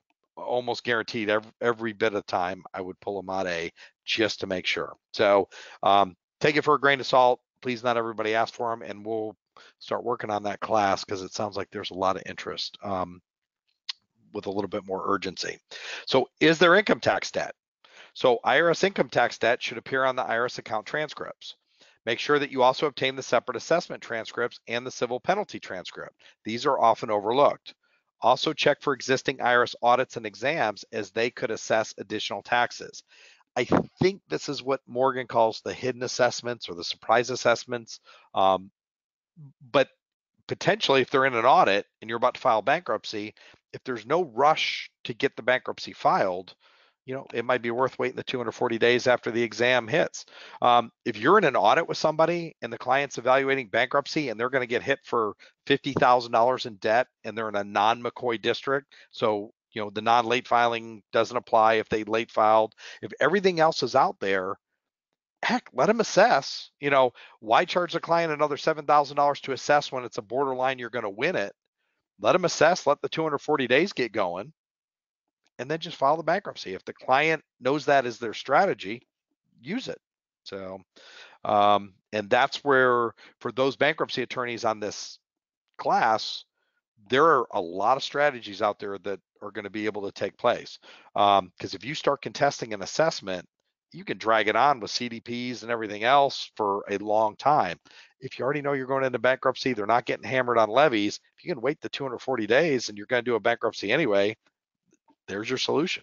Don't delay it. Okay. Is the taxpayer compliant? Tax filing compliance for bankruptcy is different for IRS collections. IRS collection usually, and I know it says in the IRM, but I never use definitively with the IRS stuff. IRS collections usually defines tax compliant as having filed tax returns for the past 6 years. For Chapter 7, there is no specified requirement, but I believe it is up to the local bankruptcy trustee. I've asked different bankruptcy attorneys, and some of them have come back and said they have been required to file, but honestly, in a Chapter 7, if they don't file, it's just not dischargeable, so they really wouldn't apply towards the bankruptcy. But for Chapter 13, it does require the past 4 years of returns to be filed. Now, here's where you can add value to that bankruptcy attorney again. Somebody has to do those returns. Now, if you're not looking to get more tax returns, this isn't going to be one you're going to pitch, but it's 4 years of returns. You can get them off the wage and income transcript, and it's an extra $200 to $400, if not more, for the returns. You could literally, I could see charging a client fixing going to bankruptcy $2,000 or $3,000 to do returns, charge for your services, and evaluate the bankruptcy. One of the biggest misconceptions out there is people going into bankruptcy don't have any money and they can't afford to pay. That's not necessarily true. Bankruptcy is quite costly, is what a lot of the attorneys have told me, and it does cost money to file a bankruptcy. Okay. So unagreed SFRs are not considered tax returns in reference to bankruptcy law. It's a general statement. The more detailed one with the cites on the 6020A is previous in the conversation, but you need to let the attorney know, is it an agreed upon SFR or a not agreed upon R? And Jeff, I'm going to ask you just real quick, not to go too far into the Mod A's on this, but will the Mod A tell you if a SFR is the 6020A or B, or do you actually have to get somebody to tell you at the IRS? That's a good question. I think it probably does. I don't remember off the top of my head, but it's got so much information in there that I think you'll get the flavor of what the 6020B. Okay, and just to give everybody an idea, I did find somebody that came right out of the IRS, and it wasn't Jeff, when I was working on SFR stuff. And what I asked them was, how can you tell the difference between a 6020A and a 6020B? This person had a great line. They're like, you presume it to be a 6020B if you don't know, because in their 20 years or however long it took them to retire, they said they only saw one 6020A. And that's what I was going to say, Roger. You almost never see them. Yeah. You send them out, the taxpayer goes, oh yeah, I've been ignoring everything, but I'm going to accept this $100,000 assessment and send this back. And the reason that, just to give you a quick idea, the difference between an unagreed and an agreed SFR, on the agreed one, you're signing and accepting it, but there's some language that basically says you're signing under perjury. In an unagreed SFR, you don't sign anything. So that's one of the theories behind why an unagreed or an agreed SFR is a tax return, because you're agreeing with a pre-configured tax return and applying your signature to it. If it's not a legal term, it's just kind of trying to simplify it for you as you try to absorb it. So in order to be considered a tax return for bankruptcy, the return must pass the Beard test. And now, yep, here we are, the famous Beard test. The Beard test comes from the case Beard versus Commissioner, and then there's your cites. Sixth Circuit, 1984, all right, under which a return must purport to be a return, okay, substitute for return, makes sense. Number two, be executed under penalty of perjury, signature, okay, contain sufficient data to allow calculation of tax, and represent an honest and reasonable attempt to satisfy the requirement of the tax law. This is the one that McCoy challenged on, and without going too far into it, what it kind of says is the requirements of tax law. Well, some tax law at the federal level and the state law uses the word timely in their definition of a requirement to file a return. So if you don't file a return on time, technically it can be considered criminal. So by the technicality of it, they don't apply the 2-year rule because it doesn't meet what they call the Beard test on the fourth one, in that the satisfy the requirements of the tax law is if it's not timely filed, it's not a return. And then here's where we talk about it. Some courts have ruled that an original return filed after an SFR assessment do not pass Part 4 of the Beard test. Since they do not pass, they are not considered returns, and the tax for that year is not dischargeable. So that one's slightly different in that the assessment, an original return that's filed after the SFR assesses, that one, as far as I could tell, is generally accepted as to not passing the fourth part, which is slightly different than McCoy, which says if it's a day late, it doesn't apply. Okay. And again, you're calculating the wins for the bankruptcy attorney. It's up to him to apply to all these tests and the individual case laws. So presentation note, as a non-attorney, all the tax pro can do is advise the attorney if an original return was filed pre-SFR assessment. It is up to the attorney to determine the course of action. Okay. So determine if an original return. Roger, Yes. I'm going to do the third polling question. Okay. And I'll kind of warn everybody now. We're going a little bit long. I know I'm hearing the groans, even though y'all are muted. Again, if you just need the credit, you're welcome to sign off at 140. We've definitely covered the 2 hours of CE credits. We're not going to go much over on the information, and the information at the end tends to be about marketing, where to get additional information and that kind of stuff. So, and you can actually review the slides. Hey, quick question while we're waiting. This is kind of a general question, not necessarily about bankruptcy, but I think it's probably something that a lot of people wonder. But so does verifying and searching for the CSED, does that alert anybody to start IRS collection efforts? Not at all. No. Yeah. No, there's no trigger there. But sometimes the phone call to collections or either if you call the IRS and say, what's the CSED, the PPL people could actually see that it expires in 60 days and send it down for somebody to look at. Is that correct, Jeff? I don't think that is correct at all, no. Generally, you got to remember how cases come out in the system.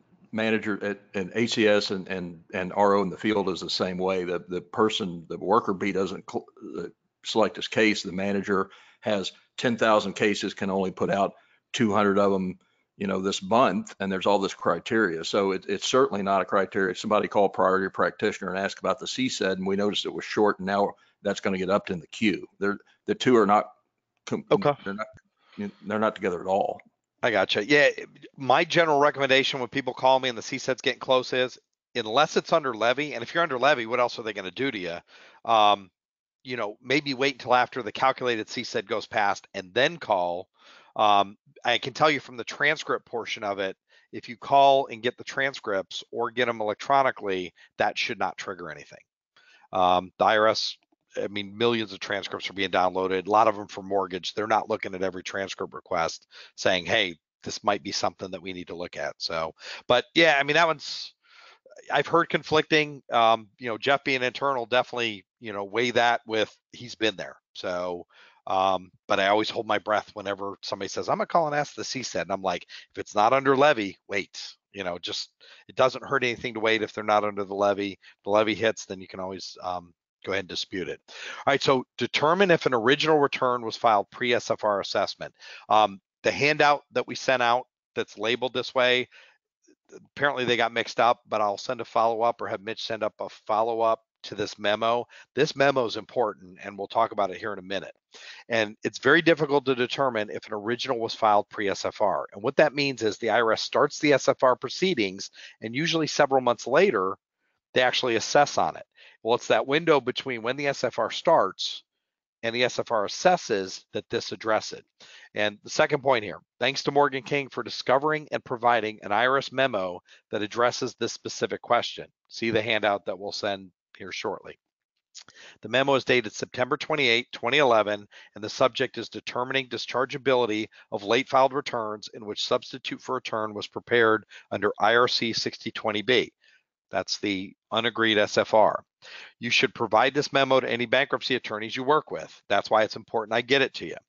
To summarize the memo, if a TC 976, 77, or 610 is received, the date of the transaction is the receive date, and it is pre-SFR assessment. All right, so if one of those codes happens before a 290 or a 300, that indicates it's pre-SFR assessment. So again, if you see a 976, 977, or 610, but there's already been an assessment, an SFR, a 290, or a 300, and then at a later date, one of these three codes, that means they filed an original return after the SFR assessment. So it's the TC 976, 77, or 610 before any assessments, or it didn't meet the criteria. Okay. And again, you wouldn't go to the bankruptcy attorney and go, oh, they didn't pass Beard. You're going to say, so you know, this was filed as an SFR, and then they filed an original after the SFR assessed. Let the attorney make the decision. If those transactions are not present, a FOIA can be submitted requesting the Mod A transcript. That's where we talk about the Mod A. We won't go back into those again, but stay tuned for the Mod A class. And the IRS may have received a return and not coded it correctly is the other thing.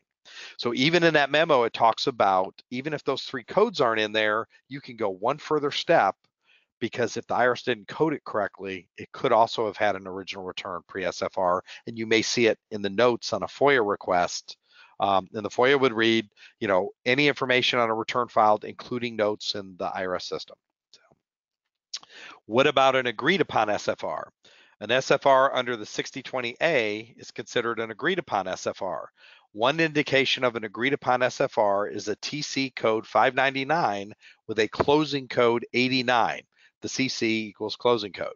The closing codes are not on the regular account transcript. They are on the Mod A. So even if you don't need the Mod A and you're just trying to define this, call the IRS and ask them if it's an agreed upon SFR. If it is, and Jeff, I answered my own question earlier when I asked, is it on the Mod A? And I apologize for that. If you call the IRS, instead of asking for the whole Mod A, just call up and go, hey, on the TC code 599, and you can see the code 599 on your regular account transcript so you can reference them by date. Are any of those have a closing code of 89? Thank you. Let me get your operator number, and off you go. All right. So that may be the better way to go instead of requesting it, you know, the whole document itself. And that's got me a good idea for the upcoming Mod A class that we've got happening. All right, so is the debt secured? To determine if tax debt is secure, the account transcript needs to be checked if there is a lien. A transaction code TC 582 lien placed on assets due to balance owed indicates a lien unless there is a 583 lien released or a 583 lien removed on the same date or later than the initial lien. Okay, so basically the 583 is the reversal a lot of times. If it's a reversal, the 582 and the 583 are generally on the same date. That's how you can tell it's been basically removed. Released is different. Released basically means the IRS didn't make a mistake, or they're not taking it out completely. They're just merely releasing the lien. Next point, if no TC 582 exists, or if it does exist, but there is a TC 583 on the lien date or later, then there is no lien, or at least the transcripts indicate there's no lien. The transaction code 582 on the account transcript indicates the notice of federal tax lien has been filed. Okay. If there is an active lien, then the debt is secured. Secured debt can be discharged in bankruptcy, but the lien survives, and if the taxpayer sells any property covered by the lien, the IRS can make a claim. Okay, and I'm not going to go too far into that because, like I mentioned earlier, that one's a hard one to get examples on.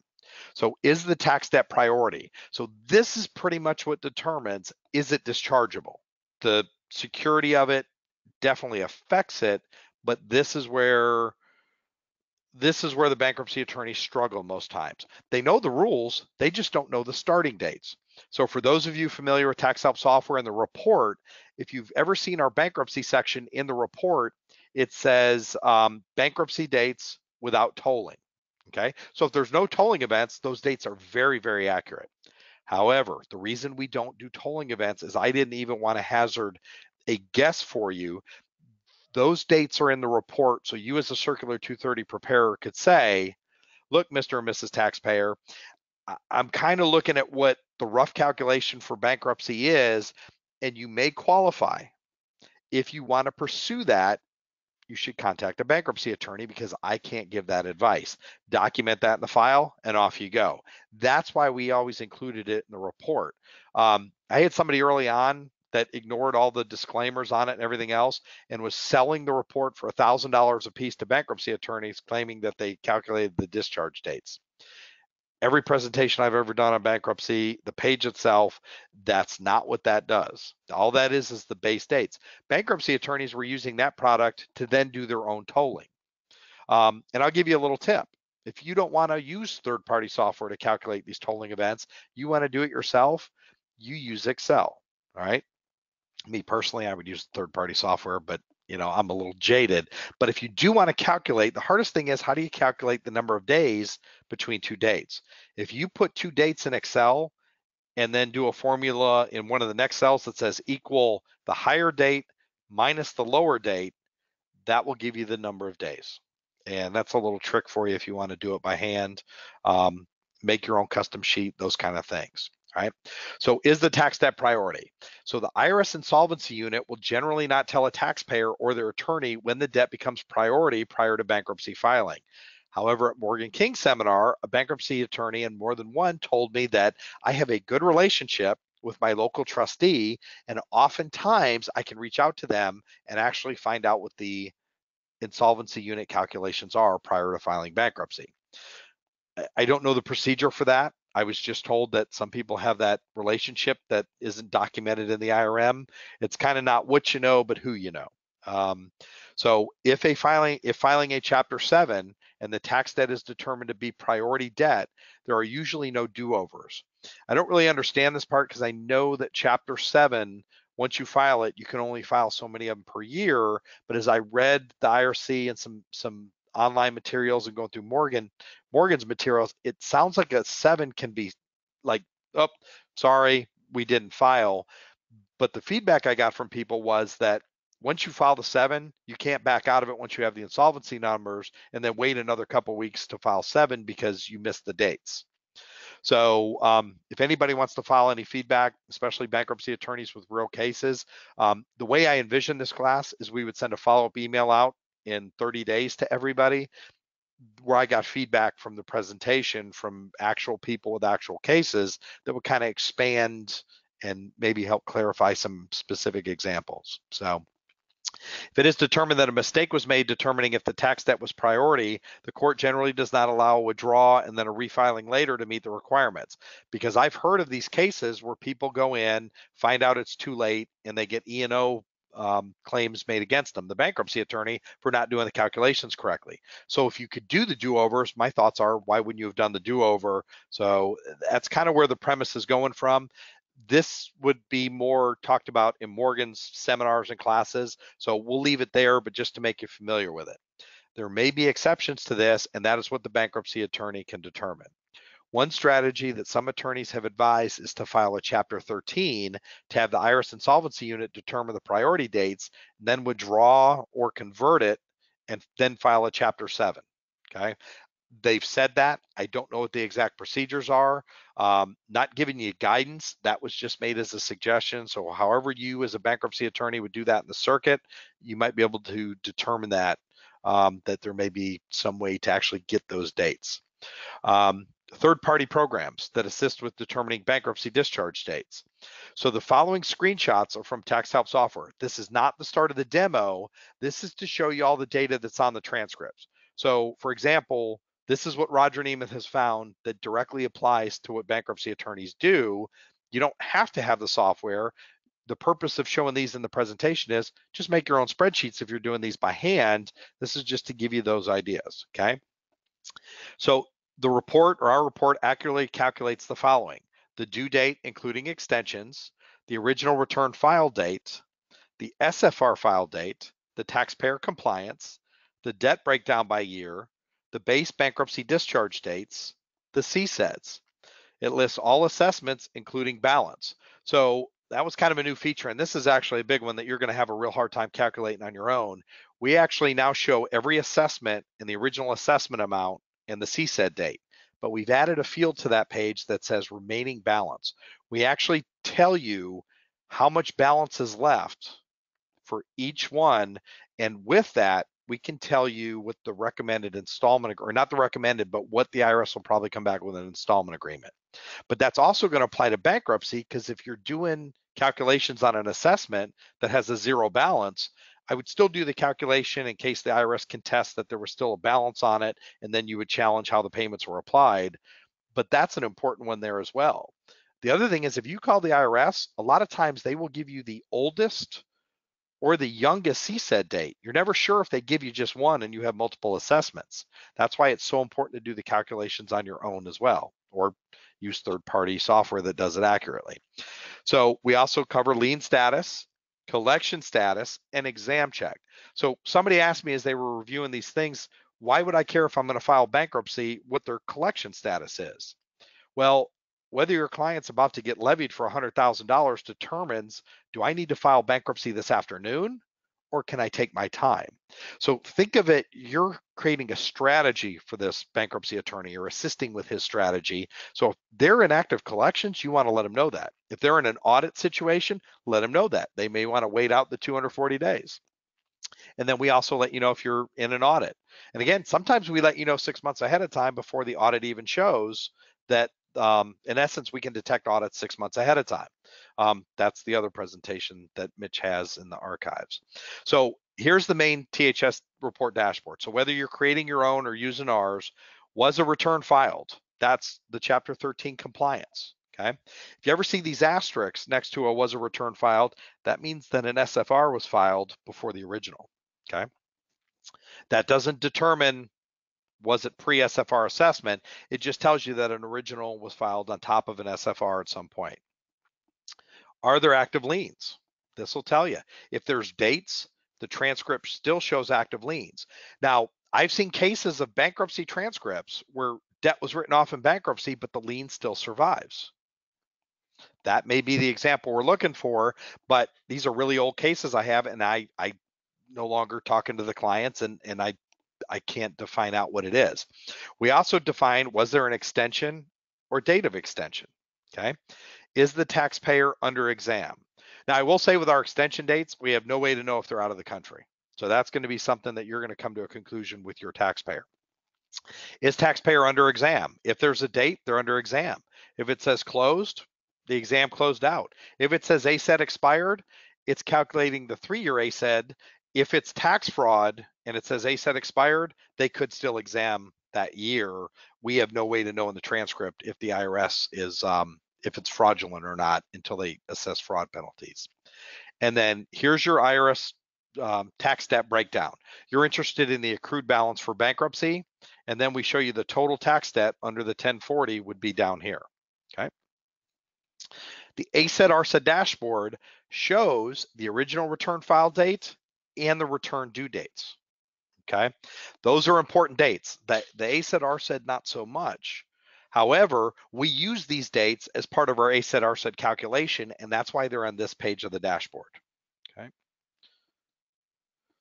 So on the CSED dashboard, so we list each assessment, the assessment date, the original assessment date, the original assessed amount, okay, the remaining balance. So in this case, they don't owe anything over here because they've all been paid down. But as we come down, we see that the penalty for filing tax return after the due date is $1464.52. They've already paid some of it off. All right. Now here's what's neat. So in bankruptcy, this penalty for filing tax return after the due date, so how it works is in CSEDs, the 166 code carries its own CSED. So if it was assessed later than the tax return, it would have a different CSED. In this case, it was the same date, but you can actually get it later on. But for purposes of bankruptcy, if this 166 was assessed a year after the tax return debt was assigned from the 150, it wipes out in bankruptcy. So the penalties and interest are tied to the original tax debt in the bankruptcy. And then, of course, here's where we show the remaining balance, and then how many months are left. That or 72 months. So the ones with debt, there's 13 months left for CSED. So we actually calculate out mini installment agreements for each assessment and total them. Working with Jeff Long and a couple others, that is how we calculated accurately what the installment agreements are going to be. And then we calculate the CSEDs for each assessment. These dates in the reports are accurate over 99% of the time. They're much more accurate than even the IRS numbers. That's a whole 2-hour class just on that one topic. You're welcome to look at it in the archives at ASTPS if you're a member. So the bankruptcy dashboard. So this is where we do the base bankruptcy dates, or as I call them, the estimated bankruptcy dates without tolling. So we show the 3 rules. We also show the estimated base bankruptcy discharge date without tolling, because the highest of the 3 dates is going to be the estimated date. And then again, note, bankruptcy discharge dates in the THS reports are the base dates without tolling. There's not enough data on the account transcript to calculate tolling events for bankruptcy. The THS bankruptcy calculator, which is different than the report, allows for the calculation of bankruptcy discharge dates with tolling. And that's the one that we're going to demo at the end of the presentation. So we're at THS Bankruptcy CSED Discharge Calculator. The THS Bankruptcy Discharge Calculator is the only program on the market that allows the user to import transcripts or allow manual entry. So there's 2 ways you can calculate bankruptcy with programs. You can either import all the data from an account transcript and kick out a static result, or you can hand type things in and then let it do the calculation. With our product, we're a hybrid. We do it both ways. You can literally import all the assessments, tolling events, due dates, all of that in from an account transcript, and that works for both individual or business, and then modify the dates if the IRS has gotten them wrong. One of the reasons you would want to modify dates on tolling events is we've seen a couple scenarios where a husband and wife were married, say 4 years ago. They both stopped filing. There is no national database of is a couple married. So they get divorced 3 years ago. The IRS has no idea if they're married.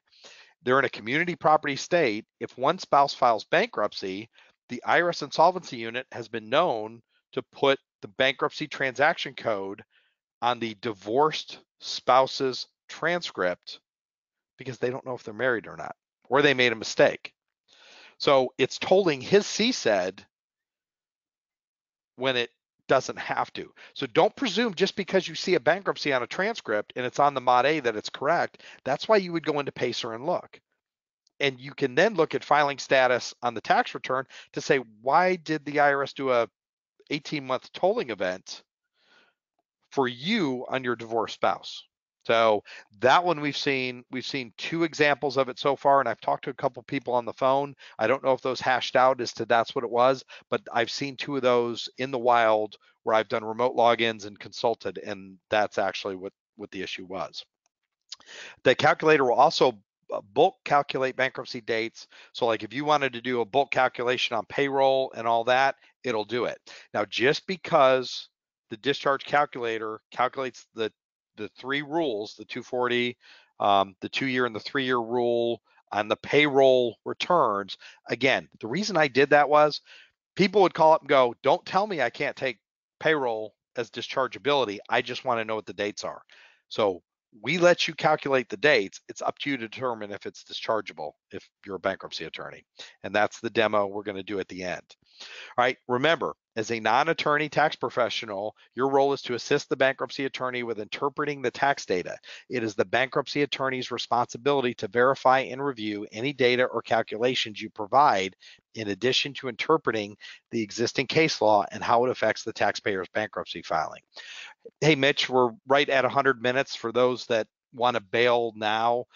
They've met their requirements. Well, Looks like answer the last question first. I yeah, was and just that's about what to I was put going it. to say. Yep. So, and then Yep, here's the this is last the question. fourth and final polling question, and then obviously you're going to keep going. So Yeah, anybody who wants to I'll stick keep going. around, um, stick around. Yeah, and everybody's got slides, and I'm going to keep going with the presentation.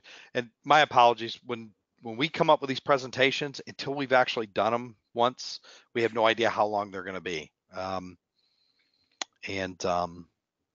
think you're going to get value out of it either way. So give it just a second. Are there any questions pending out there?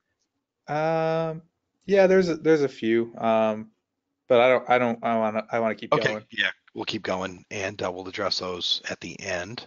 All right, so Uh, calculate the 3-year rule. All right, determine the due date. For individuals, this is pretty simple, but remember, nothing is really simple with the IRS. No extensions, it's April 15th. Taxpayer out of the country. Taxpayers living abroad, automatic extension June 15. That includes military members who are overseas. It's different than the automatic extension they get for being in a combat zone. So if I'm on an aircraft carrier out in the middle of the Pacific, I automatically have a filing date of June 15th. Okay. Now, if it becomes in support of Operation Freedom or a combat zone that's been designated, now I get the automatic combat zone extension on top of that. So, and an extension will take you to October 15th. Okay. And then here's the note, because I know somebody will pipe up and say, but back in 2006, it used to be 4 months. So here's where we address that. In tax year 2006, extensions were changed from 4 months to 6. Just an FYI if working really old cases. Exceptions that you need to be aware of that we're not really going into it too much is the taxpayer out of the country and military and combat zone. Just know that they exist. The military and combat zone literally could be a day class just on all the exceptions. So just know it exists. Okay. IRS, IRC reference the due dates. All right. So this is US Code Title 26 down to the specific site. General rule. In the case of returns under section 6012, 13, or 17, returns made on the basis of the calendar year shall be filed on or before the 15th day of April following the close of the calendar year, and returns made on the basis of a fiscal year shall be filed on or before the 15th day of the 4th month following the close of fiscal year, except as otherwise provided in the following subsections of this section. Okay. Didn't see anything in there that changes the due date. Okay. Other than the extensions.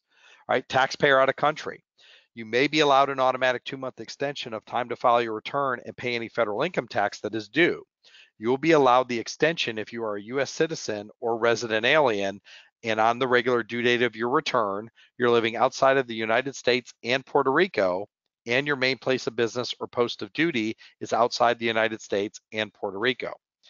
You are in military or naval service on duty outside the United States and Puerto Rico. Now, remember, you get into the whole thing of if you're in an embassy, technically it's U.S. soil. So you run into all that. There's case law that addresses that, but I think they pretty much say in those cases it still applies. Okay. If you use a calendar year, the regular due date of your return is April 15, and the automatic extended due date would be June 15th. If the due date falls on a Saturday, Sunday legal holiday, the due date is delayed until the next business date.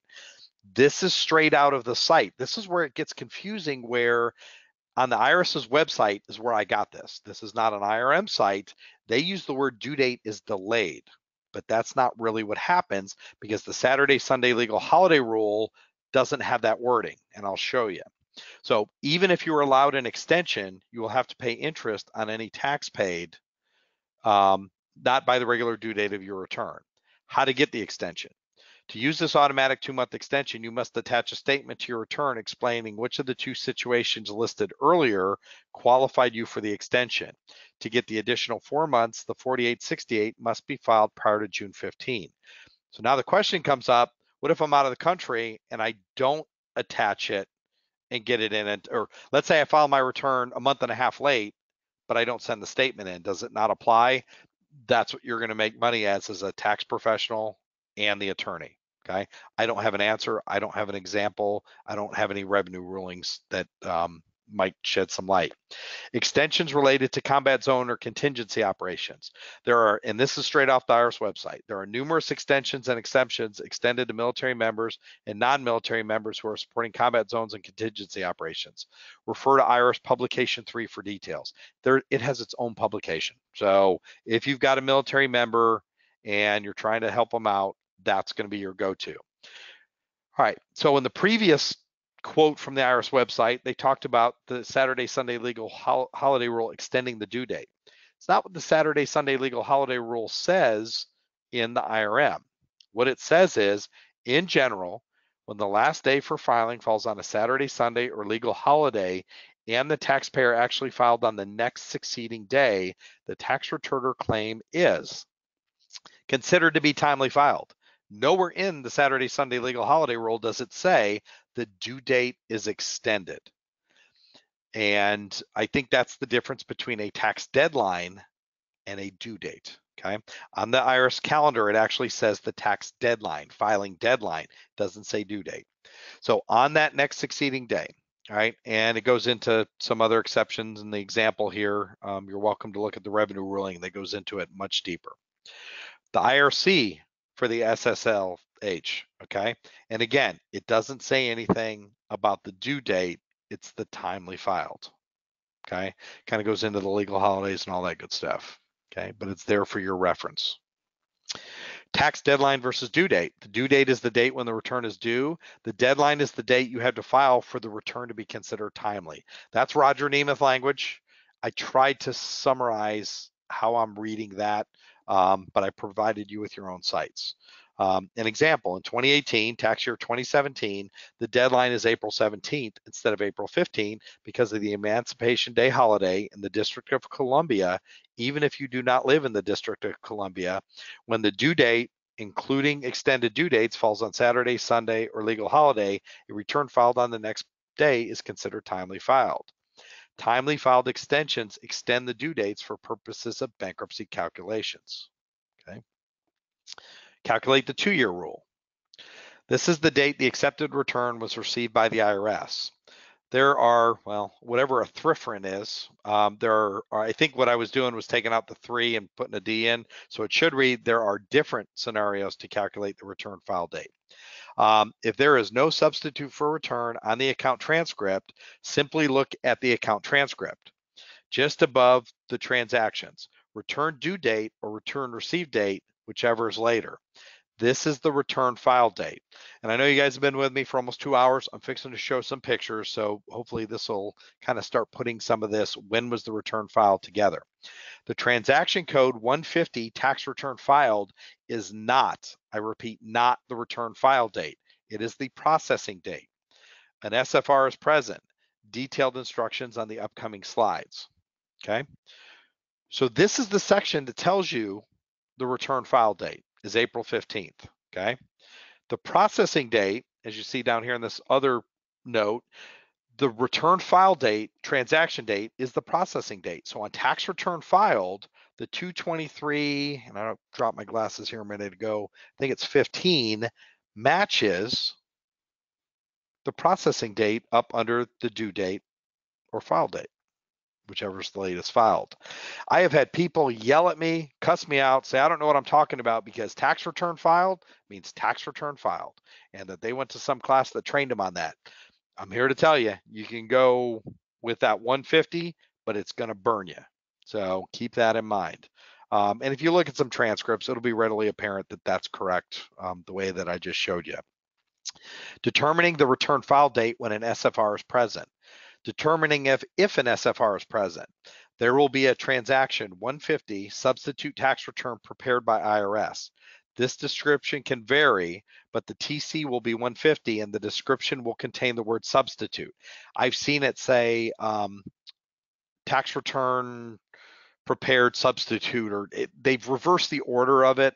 I think one used to be in the older version of the transcript and come new. I just wanted to make sure if you were searching the transcript for the verbatim that you're looking for the word substitute, okay? And that indicates the presence of the SFR.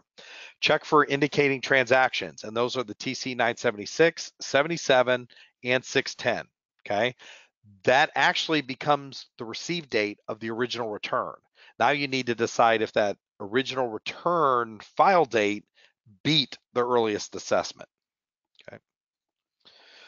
If an original return is filed after an SFR assessment and more tax is owed, now we come into one of these unusual exceptions. So according to the handout memo, and that's the one I'll get you, the original assessment amount is not dischargeable, but the additional tax, if you file after the SFR and your original return actually claims more tax needs to be paid, that is dischargeable as long as McCoy does not apply. Okay, but again, you're giving the bankruptcy attorney the dates, let him do with it what they will. And calculating the 240-day rule, other than the tolling, this one's pretty straightforward. This is the only bankruptcy rule date that can vary within a year. So if you ask me what the 3-year and the 2-year rule are for 2006, it's going to be the same for all the different assessments. It doesn't vary. It's based on the due date and the file date. It has nothing to do with the different assessments. So the determined assessment date could vary. So you could have, and I have an example. I'll show it to you here in just a sec. If multiple assessments are made in the same tax year they share, the same due date and file date, thus the same 3-year and 2-year rules, the 240-day rule will be the different for each assessment made on different dates. This is usually the result of an audit, the 290 or 300 additional tax assessed transaction codes on the account transcript. Base discharge dates before tolling. All right. So once the due date, filing date, and assessment date have been determined, the tax pro should calculate the base bankruptcy discharge dates. I added this slide at the last second because I would tell you what the due date was, but I never actually said that you had to add the 3 years. I kind of thought it was self-evident a little bit. So in this one, the 3-year rule, you add 3 years to the due date. The 2-year rule, add 2 years to the original return file date. The 240-day rule, add 240 days to each assessment date. Once the base bankruptcy discharge dates are calculated, the tolling events need to be calculated and applied to determine the status of the debt. Tolling event calculations. All right. So here I show you the prior bankruptcy, the CDP, and the offer and compromise. I show the starting and end days as well. Okay. And I show the total tolling days. And if you notice, the offer and compromise, the duration of days is slightly less than the days told because it overlaps. And I didn't put in here how many days it overlaps. If I wanted to figure that out, I would go into Excel and subtract 6/1/2017, or I would subtract the lower of the two, 5/1/2016 from 6/1/2017, and that would give you the number to put out there. And I may have, oh, I'm sorry, it's the overlap. It's the 30 days between the end of this event and the start of this one. Sorry. And then we do tolling examples for each one. So the return due date for 2014 tax year was October 15th because there was a timely filed extension. The base 3-year rule is 10/15/2015 plus 3 years equals 10/15/18. The prior bankruptcy in the previous list, which I also showed down here, does not toll since the tolling event ends before the due date. It doesn't toll because it doesn't overlap. The CDP tolls from 10/15/18 since the due date is after the CDP start date to 6/1/2016 for a total of 230 days. The OIC does not toll the 3-year rule. The 3-year rule date in this example is the base 3-year rule date plus the tolling days, 230 days equals June 2nd, 2019. All right. So if that makes your head hurt, 2-year rule, nice and easy. The return file date for 2014 was 4/15/2015. It was actually filed on 2/1/2015, but the IRS dictates anytime a return is filed before the original due date without extensions, that the file date becomes the original due date or the file date, whichever is later. Okay. And if you're having trouble understanding the due dates and the file dates, if you go into the ASTPS archive, if you're a member, if you're not a member, it's worth the cost of admission just to see all the archive presentations. And they're not just mine. They're LG Brooks, Larry Lawler does them. I think Jeff Long's got at least one in there. And I'm Steve Klitzner, who's always entertaining, one of my favorite people to listen to. We all have the examples in there, but we did one on statutes. statutes of limitations, we go into the return due dates and the file dates. So if you're having trouble understanding that for purposes of CSED and bankruptcy, that may be another course that you want to go through. So there are no tooling events for the 2-year rule, so it's subject to change again until the court cases rule out. And the 2-year rule date is simply 4/15/017. It's the base 2-year rule from the file date plus 2 years. Again, no mention of McCoy here because that's a different decision. It doesn't matter if it's 1 day late or not. This is just you giving the bankruptcy attorney the information that he needs to make that decision. And then the 240-day tolling example, it's very similar to the 3-year rule, except I'm going to go down to the fifth point here. 1, 2, 3, 4. The fifth one on the OIC. So on this one, the OIC tolls from June 15th, 2016, since the assessment date is after the OIC start date, to 6/1/2017, for a total of 351 days. The 240-day rule date in this example is the base 240-day rule date, 2/10/17, plus 351 days equals 1/27/18. If you're somebody that needs to visualize this, you can actually go into Excel and calculate these and you'll visualize it much easier. I tried to come up with the best way for you to visualize it, and hopefully this worked for most of you. So now you need to determine the minimum non-priority discharge date. The minimum non-priority discharge date is the greater of the 3 dates, the 3-year, the 2-year, and the 240-day rule.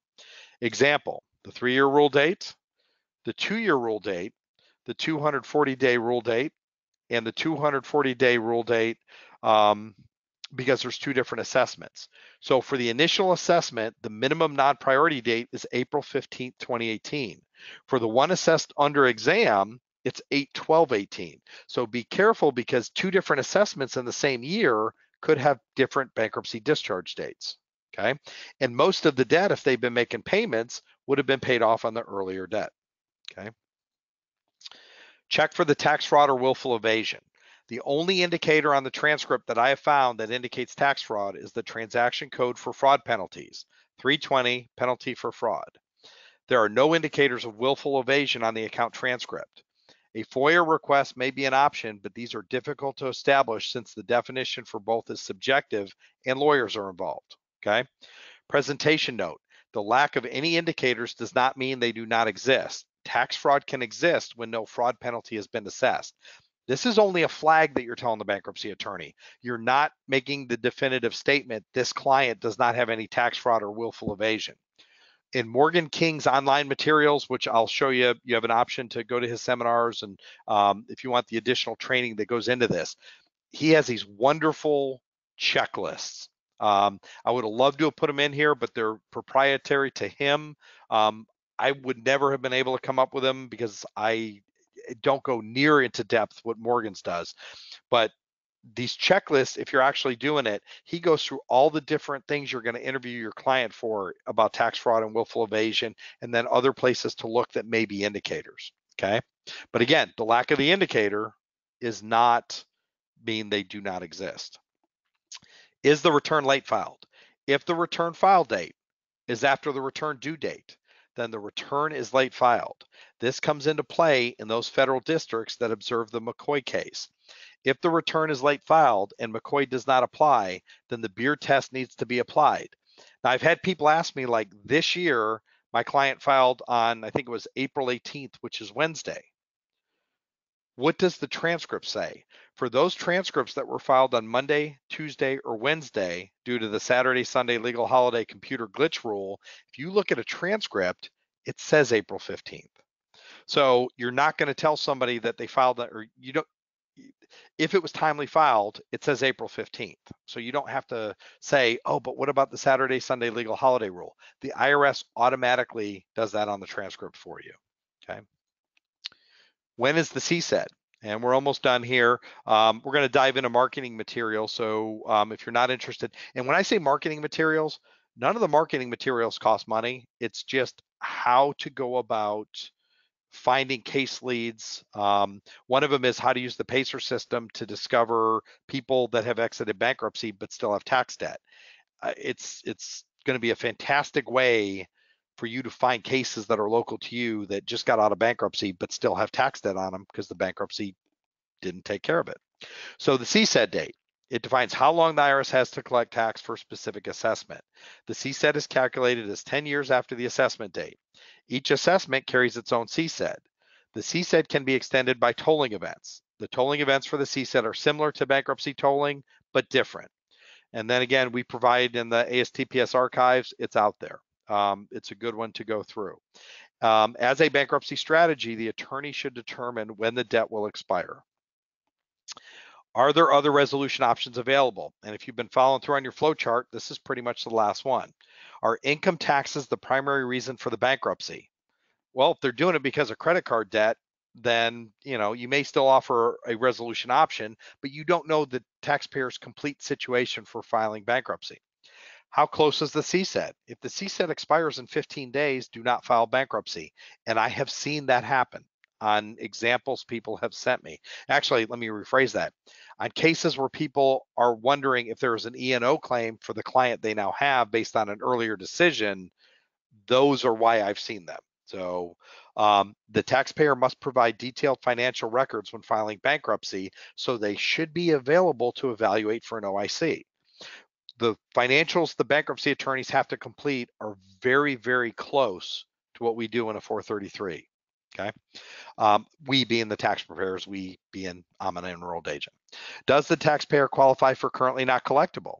The monthly disposable income is calculated during the OIC evaluation. If it is close to zero, CNC may be an option. And I know the MDI for CNC is a little bit different for OIC based on actual expenses, different class. Okay. Does the taxpayer qualify for an installment agreement?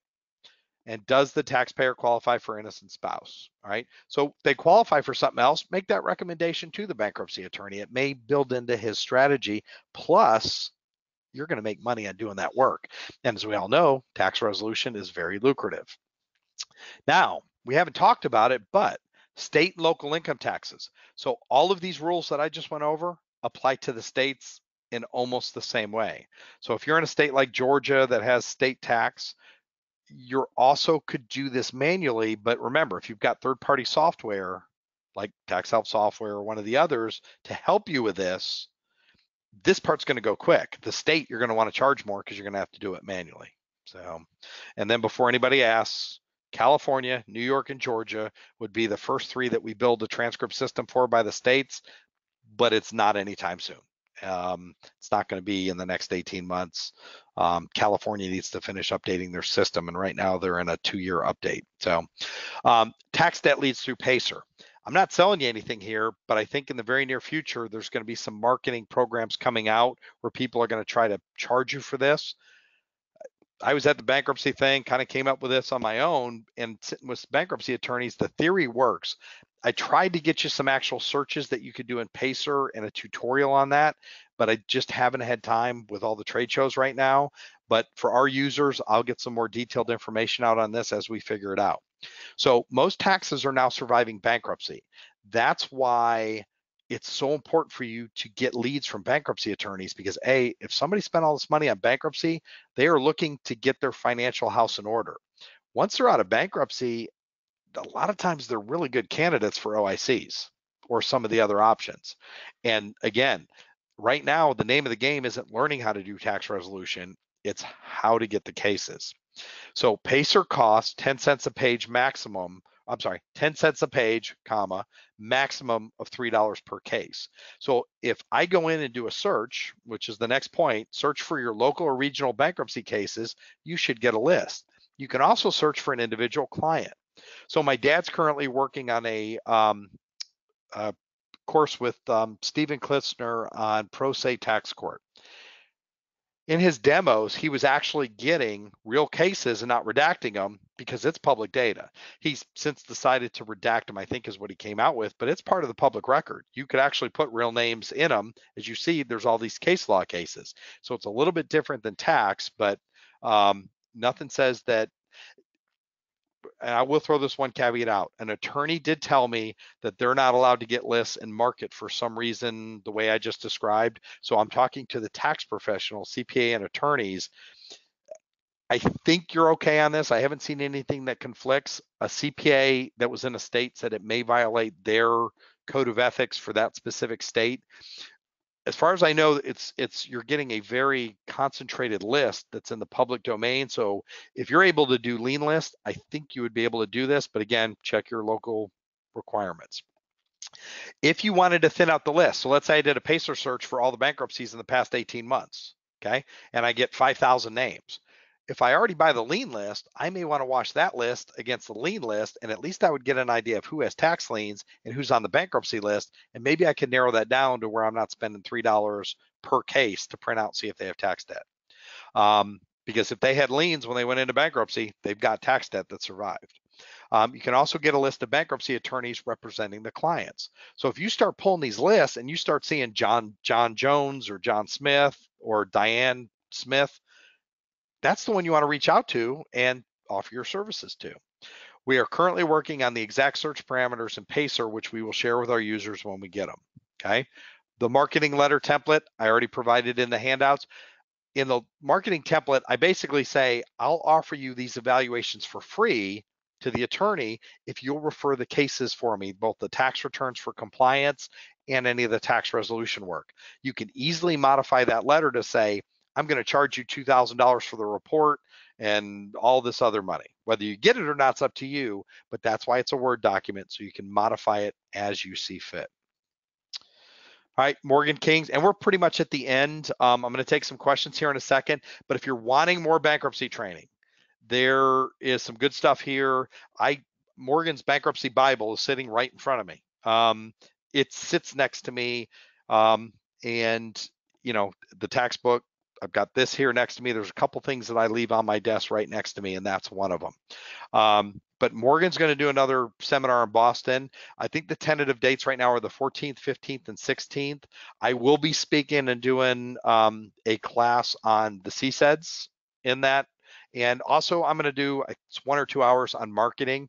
I'm going to go through some of the basic marketing, but I'm going to guide you on my experience in working with the big res firm and what I've seen of what resolution works across the country.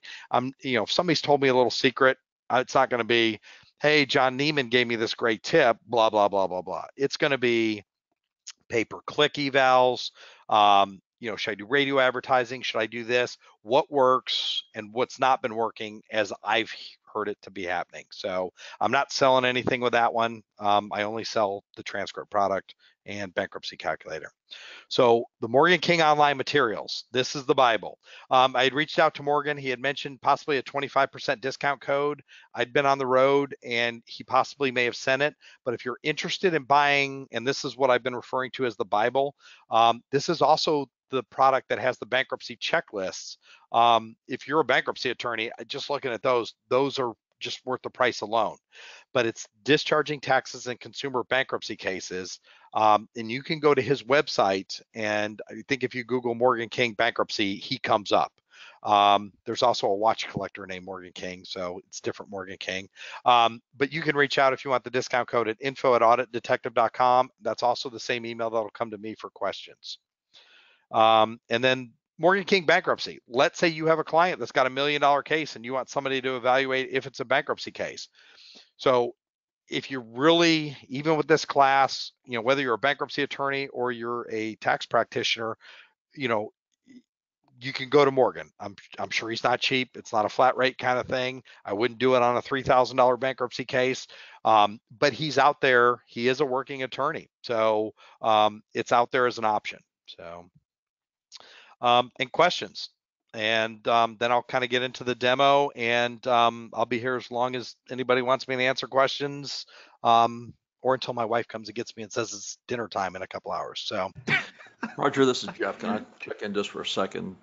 Absolutely. Yep. So one of the key takeaways from this should also be that the lien is a really big issue in bankruptcy. Attorneys don't know much about this. Roger and I hung out with them at NACPA in Orlando, what, year and a half ago, Roger? Yeah, And it was last year. It was just amazing that they didn't realize, first off, how to calculate the bankruptcy dates. So many of them didn't know that at all. They were just making their luck through there, but they also didn't realize that, if you're as a bankruptcy attorney, or if you're a tax resolutionist and you're trying to sell bankruptcy as an option for tax problem resolution, but the lien survives, and let's say a husband and wife have $150,000 equity in a house, and they're in a state where they have the homestead exemption and they can take all that equity after a Chapter 7 bankruptcy, but the lien is still there and it's for 200 grand. When they try to sell that house the day after the bankruptcy is discharged, then the title clerk's going to cut a check for 150 grand to IRS. IRS doesn't really collect that money. They just open the envelope when it arrives. So I would caution you, understand that the lien almost always survives. There's lien stripping, and that's not the focus of this thing, but that's kind of what I am an expert in is defeating the notice of federal tax lien. So think about that. Is there a lien down? In a lot of cases, the lien is not down simply because we don't have enough revenue officers to look at cases. Only 16% of cases are coming out of the queue to be worked by a human. So if there's anybody here interested in this, reach out to me. Roger will give you my information is not on the slides here. Yeah, but you Roger can send will. it to info@auditdetective. But yeah, if somebody calls me up, and now if somebody calls me up and says I got a $3,000 lien I want to contest, I don't refer them to Jeff. Jeff's going to be your big dollar cases. But liens are more complicated than that. So one bankruptcy even came up and said, all right, I'm going into a Chapter 7, which is where they try to get rid of the assets. But they've had it where the house has been paid off. The IRS lien is what saved the house in a Chapter 7. Now, granted, if they sell the house after they get out of Chapter 7, they're still going to have to pay back, but these people just didn't want to sell their house. So there's also a strategy that says the IRS lien can actually help you in a Chapter 7 of not getting rid of certain assets. So as bankruptcy attorneys. And my strategy that I wanted to finish with, Roger, is basically a lot of these cases don't have liens on them. They should.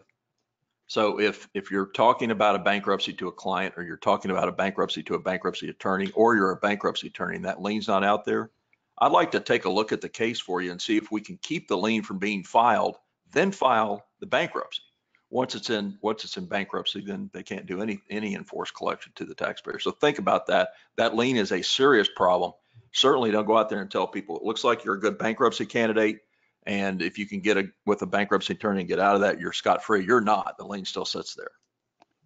Yeah, absolutely. Now here's a little trick somebody told me, and this is where having CSED calculations is going to help. When they file that lien, they generally file the ending date of that lien to whatever the CSED is when they file that lien. So if they file that lien right after the debt's assessed, before any tolling events, but then 4 years of tolling events come in, 10 years after assessment, the lien's going to fall off. So there was a bankruptcy attorney that asked me, if it's been old debt, is there a window in which sometimes the lien falls off where you could file the bankruptcy before it's refiled? So in theory, the answer is yes. What you'd have to do, so the software may not calculate it right because it's calculating the CSED with the tolling events. You'd have to go back and do a manual calculation, which you could actually do with the CSED calculator, determine what the CSED date was when the lien was filed, and go that route. So probably a whole other class with what we could do in that. And yeah, Jeff, definitely time for another lien class because I get questions on that one all the time. Yeah, on that, when you start talking about refiling and the rules on that, that's just crazy.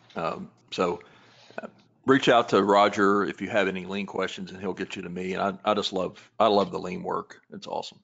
Yep, and most people hate it. So, all right, so what I'm going to do is demo the product. We're pretty much done. You're still going to be able to pick up quite a bit of information. You can still work with a bankruptcy attorney if you don't want to do the bankruptcy calculations, because just the THS report with everything I showed you in the presentation, and I actually outlined it for you. That's why it's in the presentation. I tried to make this presentation a guideline of how I can go to a bankruptcy attorney, provide him a letter, and you could copy that and email it to him. You could send it to him on a LinkedIn message if you've been to the John Neiman class on LinkedIn. You're welcome to it. I didn't copyright that letter. I knocked the letter out to kind of give you an idea of how I would write the letter if it was me going after this, but you can modify what it looks for any way that you decide. I can tell you these are very good leads coming out of bankruptcy, whether you get into a referral relationship or a searching through the PACER list. I wish I had more on that. It's something that's going to require some time, and so we'll add that. So we have two different bankruptcy calculator products. One is a standalone, and the other one is built into the executive product. Hey, Roger. Yes. Just before you start doing the demo, so people are asking questions. So, okay. So the 2 hours of credit that was over about a half an hour ago. Yep. So we're done with all the CPE parts. Um, obviously we went a little long, and that's what happens when we do a lot of the presentations that you hear on our webinars are all brand new, and a lot of them the first time that they've ever been presented. So sometimes this happens, and we apologize if some of you guys had to hop off a little bit early. Obviously they're already gone, but those of you who stuck around, we really appreciate it. And if you have to go, we understand, but I think you guys should all really stick around and check out Roger's demo, because it'll make you a lot more your practice a lot more streamlined. And this is a really great marketing opportunity, and something that we're going to be doing at our practice in Buffalo. So yeah, if you want to get started, why don't you show them Okay. about Yep, PHS? definitely. And this is recorded, I think. So Yeah. obviously if you jumped off, you're not hearing us now, but I think we've answered that question a couple times and the people that asked it. So the bankruptcy calculator in the product is a couple different places. It's an additional $400 option. If you're somebody that doesn't have the product and you're wanting to try it, we'll give you a 4-week trial of the product. I would recommend that you actually play around with some real cases with it. I don't have time to do an individual tutorial, especially this summer with all the trade shows, but if you get a real case and you're stuck, call me. I especially work with the real cases. But it's in a couple different places. And understand this with the bankruptcy calculator. In the reports for the CSED and bankruptcy, we only show that data on an individual audit detective report. The bankruptcy and CSED calculator will calculate transcripts, whether they're business or individual, civil penalty. If it's an account transcript, it pulls it in. So let me show you, I'm going to go into Santa Claus here. Actually, let me go into Rebecca and myself. I think I changed the socials. Yeah, I did. All right, so I'm gonna go in here. So fake socials. So in here, you have the CSED bankruptcy calculator. On the tab that says estimated CSED bankruptcy, that's from the THS report. This one gets to be a little bit more detailed. So what this does is it calculates all of the CSEDs and bankruptcies. So if you just have the CSED calculator, you're only getting CSED. If you have CSED bankruptcy, it will do both. But if you hit calculate CSED bankruptcy here, it'll run all of those transcripts through the software, okay? You have to run this one manually to do it. And you can also do it by a single year, okay? You can click it. I'm gonna click this. I think yeah, there you go. Now, I renamed the social so they're not mapped right. If I hit this next page, it's gonna throw an error and it'll show my real social. But if I wanted to do a 2002 bankruptcy check on that file, I would click on that and it would now open up the data from 2002 for me to manipulate. And I'll step out of here and I am going to go into the bankruptcy calculator. So I had to do this a little different because if I'm not careful, it'll actually bring up my social. Give me just a second. Okay. So this is the bankruptcy calculator. It's going to look slightly different in the standalone version, which is $800, which means you don't have executive, you just want the bankruptcy calculator. As an option, it's $400 on executive. It's not available on Pro Plus unless you do the standalone. But it'll actually calculate all of the transcripts in a folder. So we'll start by just doing one. So I'm gonna hit select transcripts, okay? Wherever you store your transcripts. So for those of you that might use another solution to get transcripts, this will import any transcripts that's downloaded out of eServices that's not modified in any way. It won't import PDFs because they're a different format. So let's say I wanted to do an evaluation on the 2012 1040 for bankruptcy. I'm going to click on it. I'm going to hit OK. And what it does is the following. So it shows you the return due date. And by that, it looks for the extension. There is no extension on this return. It shows you the return file date. Well, lo and behold, look what? It's late filed return. So, and then we have our red flags. Are there any fraud indicators? Well, in this case, we didn't pick it up. Does that mean there's no fraud? No, it just means there's no fraud indicators present. But we also flag it to say it is a late filed return. On here, I don't ever say it's not dischargeable. I say it's late filed. Let the attorney make the decision. We have disclaimers all over this thing, like anything else we're doing with bankruptcy. The SFR present will check if an SFR is present, but the other box will appear. So if an SFR appears, another field appears that says, was the original filed before the SFR assessment? But you only see that if an SFR was filed, okay? So here's your 2 assessments, okay? Let's say there's a 3rd assessment. I can just go up here and say, you know what? There's a failure to deposit penalty too. And the assessment amount for that was $2,000. And the assessment date on that one was 10/1/2017. And I'm going to go ahead and hit add assessment. It adds it. You know what? This additional tax assessed, it shouldn't even be there. So I'm going to go ahead and click that, and I'm going to delete it out. Okay. And so you can add and delete transactions. These are all the tolling events. So remember earlier I said that there's a lot more tolling events for CSED than bankruptcy. So the way this works is it starts life as the CSED calculator. You know you have the bankruptcy add-on because this button right here where it says calculate bankruptcy, right? So if you're just calculating CSEDs, unclick it because you don't need all that extraneous data. So now you click calculate bankruptcy and all of this data will pop up.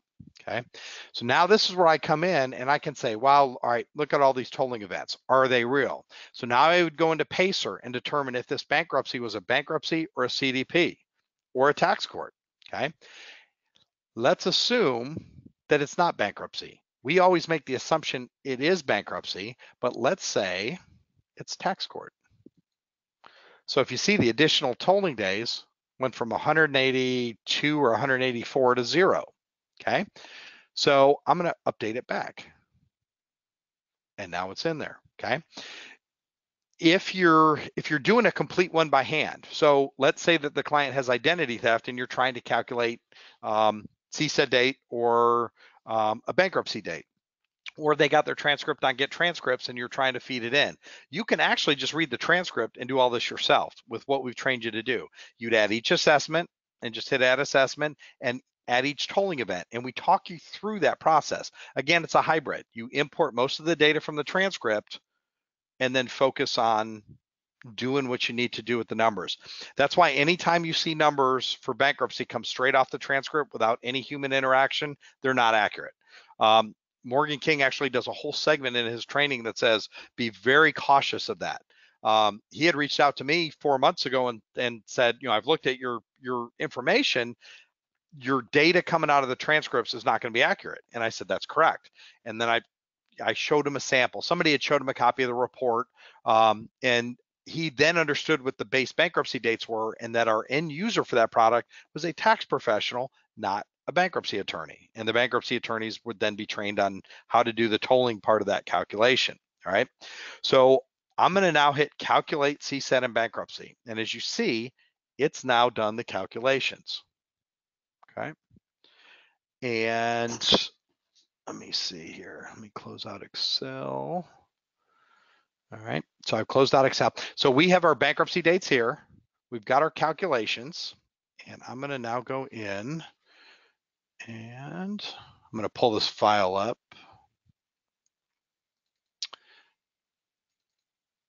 And I had already calculated these in advance. But this is the resulting file from you determining bankruptcy. So if you just want to see the summary, it's up here. All right. So it shows what it is, the amount, the assessment date, the base CSEDs, the days told, the estimated CSED.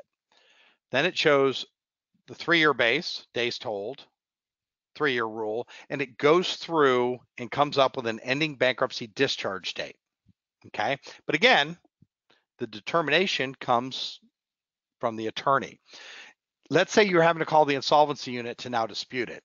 Now, the spreadsheet's going to be a little overwhelming at first, all right? But I'm going to talk you through it and you're going to see how it makes sense. And those of you that have contested CSEDs with the IRS, it's the same kind of theory, okay?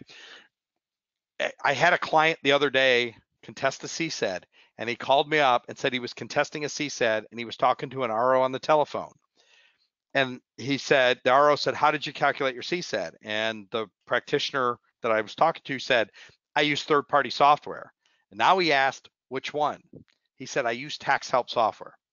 He goes, send me the file. And he got it as quick as that. He said, the indication was, I guess, that he's starting to understand the difference between the different calculations, but he took ours at face value. You know, he sent the supporting documentation and all that, but it's nice to start getting that reputation at the IRS.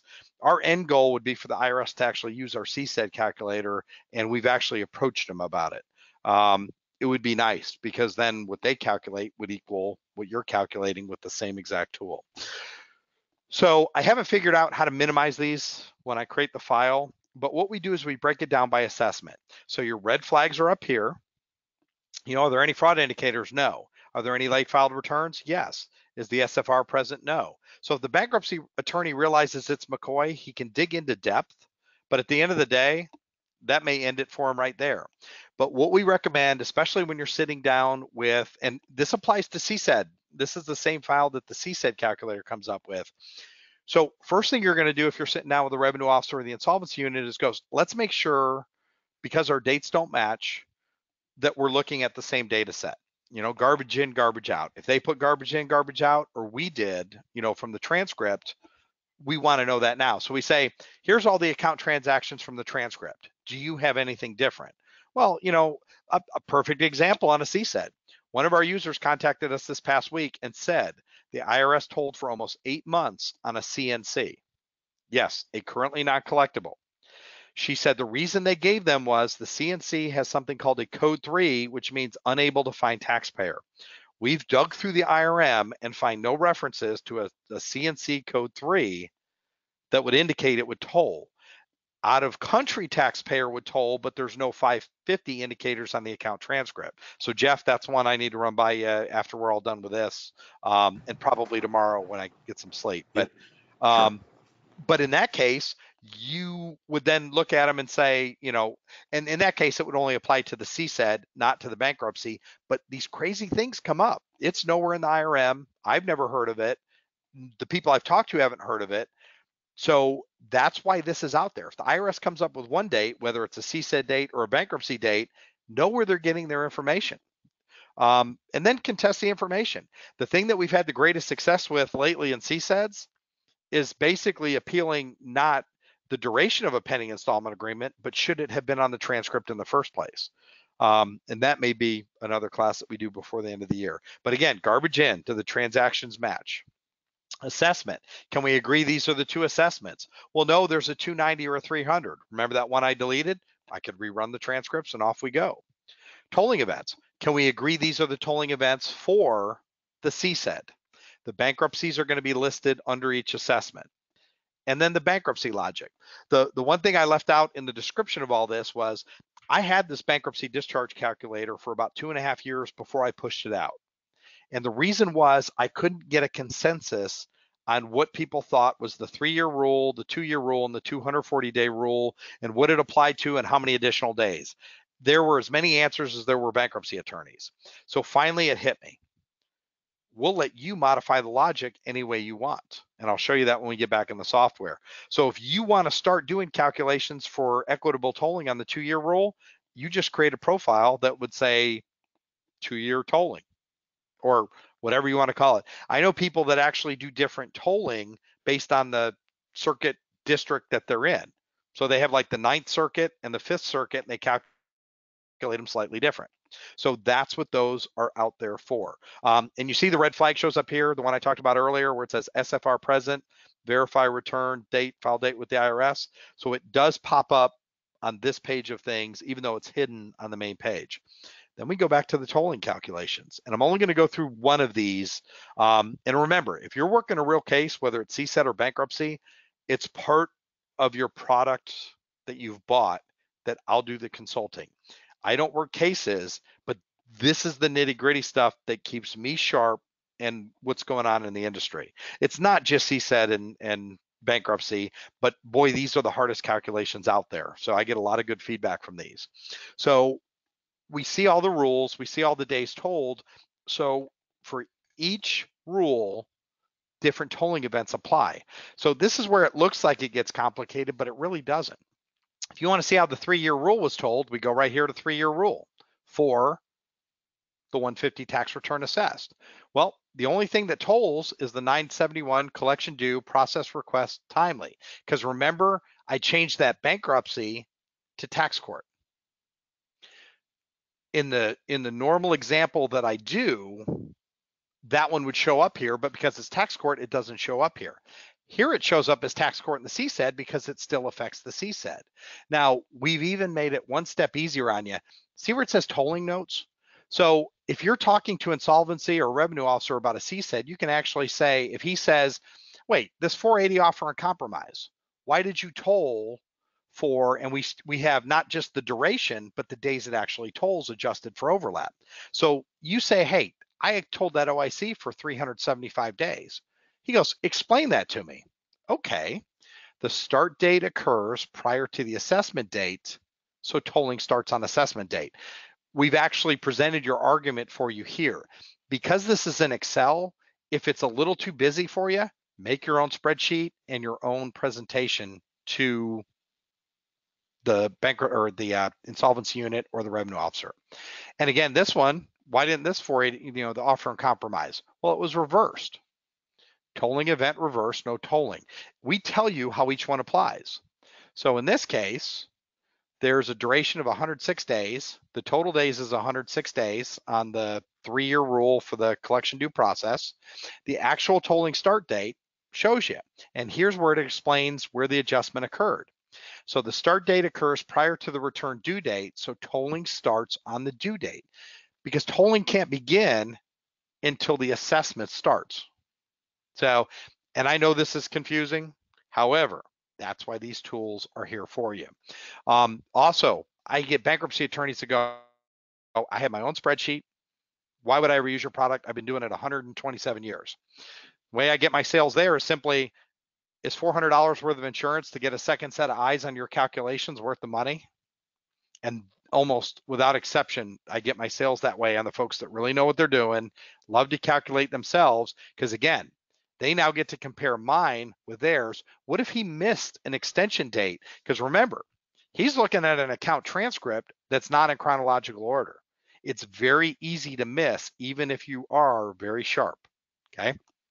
And maybe he was on hold with the IRS and the IRS picked up right when he was about to put the extension date on his spreadsheet. Anyways, so that's what this will do for you, okay? And again, if you have the base bankruptcy tool, and let me clear the form. If you have the executive product, you don't get the choice to do this select transcript folder, okay? The bankruptcy logic's up here. So I could come in and say, you know what? I'm going to add a profile and I'm going to call it the demo test because I don't think I have one named that yet. And I'm going to hit add profile. And now I'm going to say, you know what? Bankruptcy applies for 120 days. Or let's say that you want to build your own scenarios. You can run different reports for the same client and come up with scenarios. Mitch, do we have any questions? Is anybody asking anything while I'm in this? Not really. Okay. The other thing is, so a lot of people say, should I add dates? Should I add a buffer? My thoughts on buffers are this. Don't add a buffer until you've done your calculations. If you add an extra 30 days on every tolling event, what you might then run into is a tolling event runs, you add 60 days instead of 30 days, but the 3-year rule would have happened if you had stopped it at 30 days. The problem is by you extending 60 days, you've now drifted into a 5-year offer and compromise that now takes you out 5 years. So you got to be careful about adding cushions on each tolling event. Again, however you want to calculate it, we've customized it. I'm just advising you to use caution. The other thing that you can do in the software is if you want to do the information. So for example, on the tax discharge determinator, a competing product, they add 2 or 3 days to the due date, okay? You could do the same in our product if you want. Once the due date populates from the transcript, you merely come in, change the due date, and it'll look for that new due date. So we give you the ability, but I don't know that you need to because again, the due date doesn't change and I haven't seen any case law that changes that. And then there's demo test. So if I now wanted to run the same set of transcripts we just ran with demo test, I could do it. So let me run another scenario for you. Let's say that you want to calculate 25 years of 941s with all 4 quarters.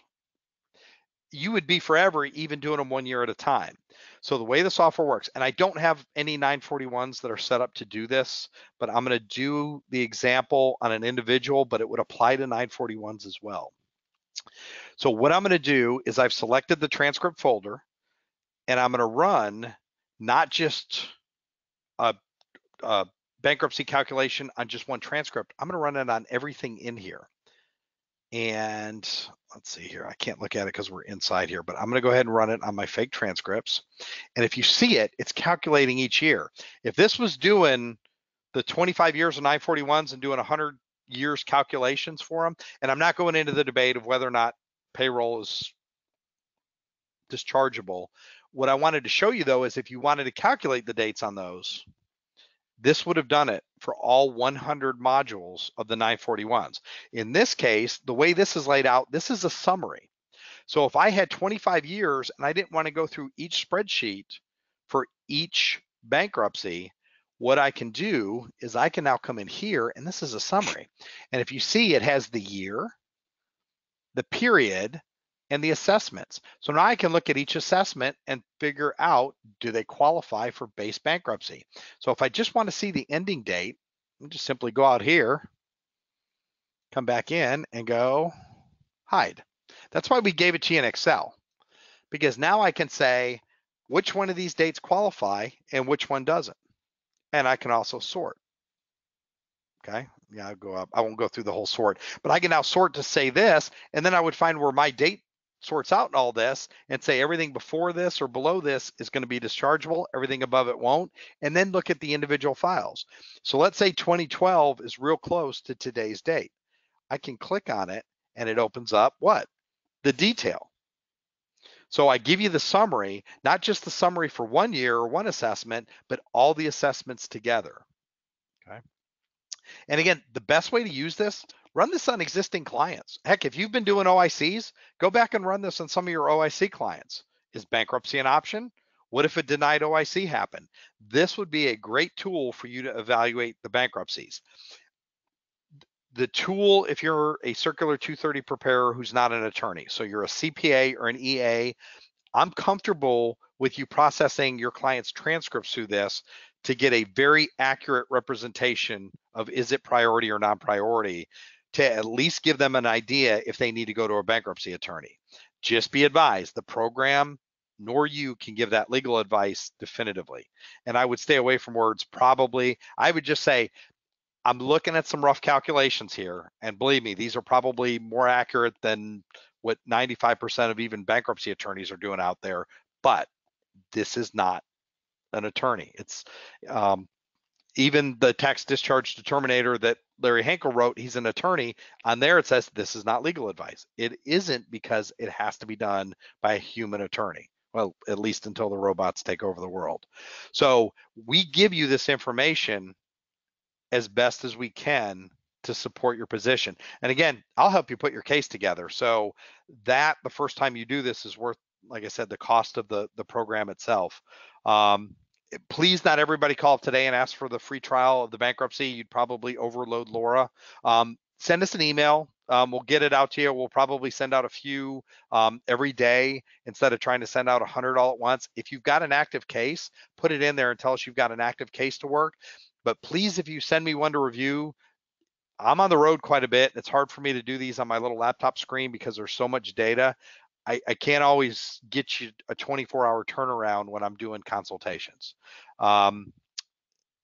And that's pretty much it. As we start doing some of these scenario classes with ASTPS, the webinar we talked about coming up, we're actually going to run a bankruptcy scenario for every one of those, just to get an idea. Because again, if I'm working up a client's case, I need to evaluate, is it a possibility of bankruptcy? So we're going to have that pre-built into the scenarios we get. And also, if you have an unusual scenario, let me know. Maybe we'll build our case study off of a real scenario. And I do have the ability to take real transcripts, but put fake data in them and actually use real cases with slightly changed data. You know, we hide the names so nobody knows in the socials. to do that for you. So, Mitch, without further ado, I've been talking for a long time. Yeah, no, that was great.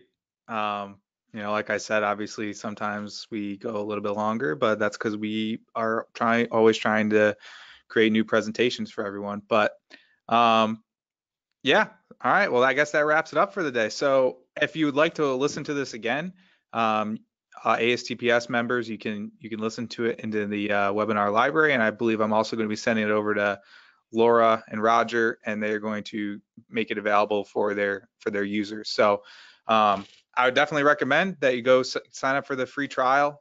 If you're not using tax help software, try it out. If you have a case you're working on, if you want to try out their bankruptcy calculator, I guess Roger said send him an email, and I guess you can test that out. But other than that, I guess we'll see you in a couple weeks. Our next webinar will be on looks like August 8th, and that's going to be on non-filers with Jeffrey Schneider. So we look forward to seeing you all in a couple weeks. And Roger, anything else you want to add? That's it. Just understand, I got 3 people answering the phone. So if you call and the phone rings through, send me an email. We'll call you back. And we tend to get real busy after these things are over with. My apologies, but operators are standing by, I guess. But, all right, awesome. everybody have a great day. All right, thanks everyone. Take care.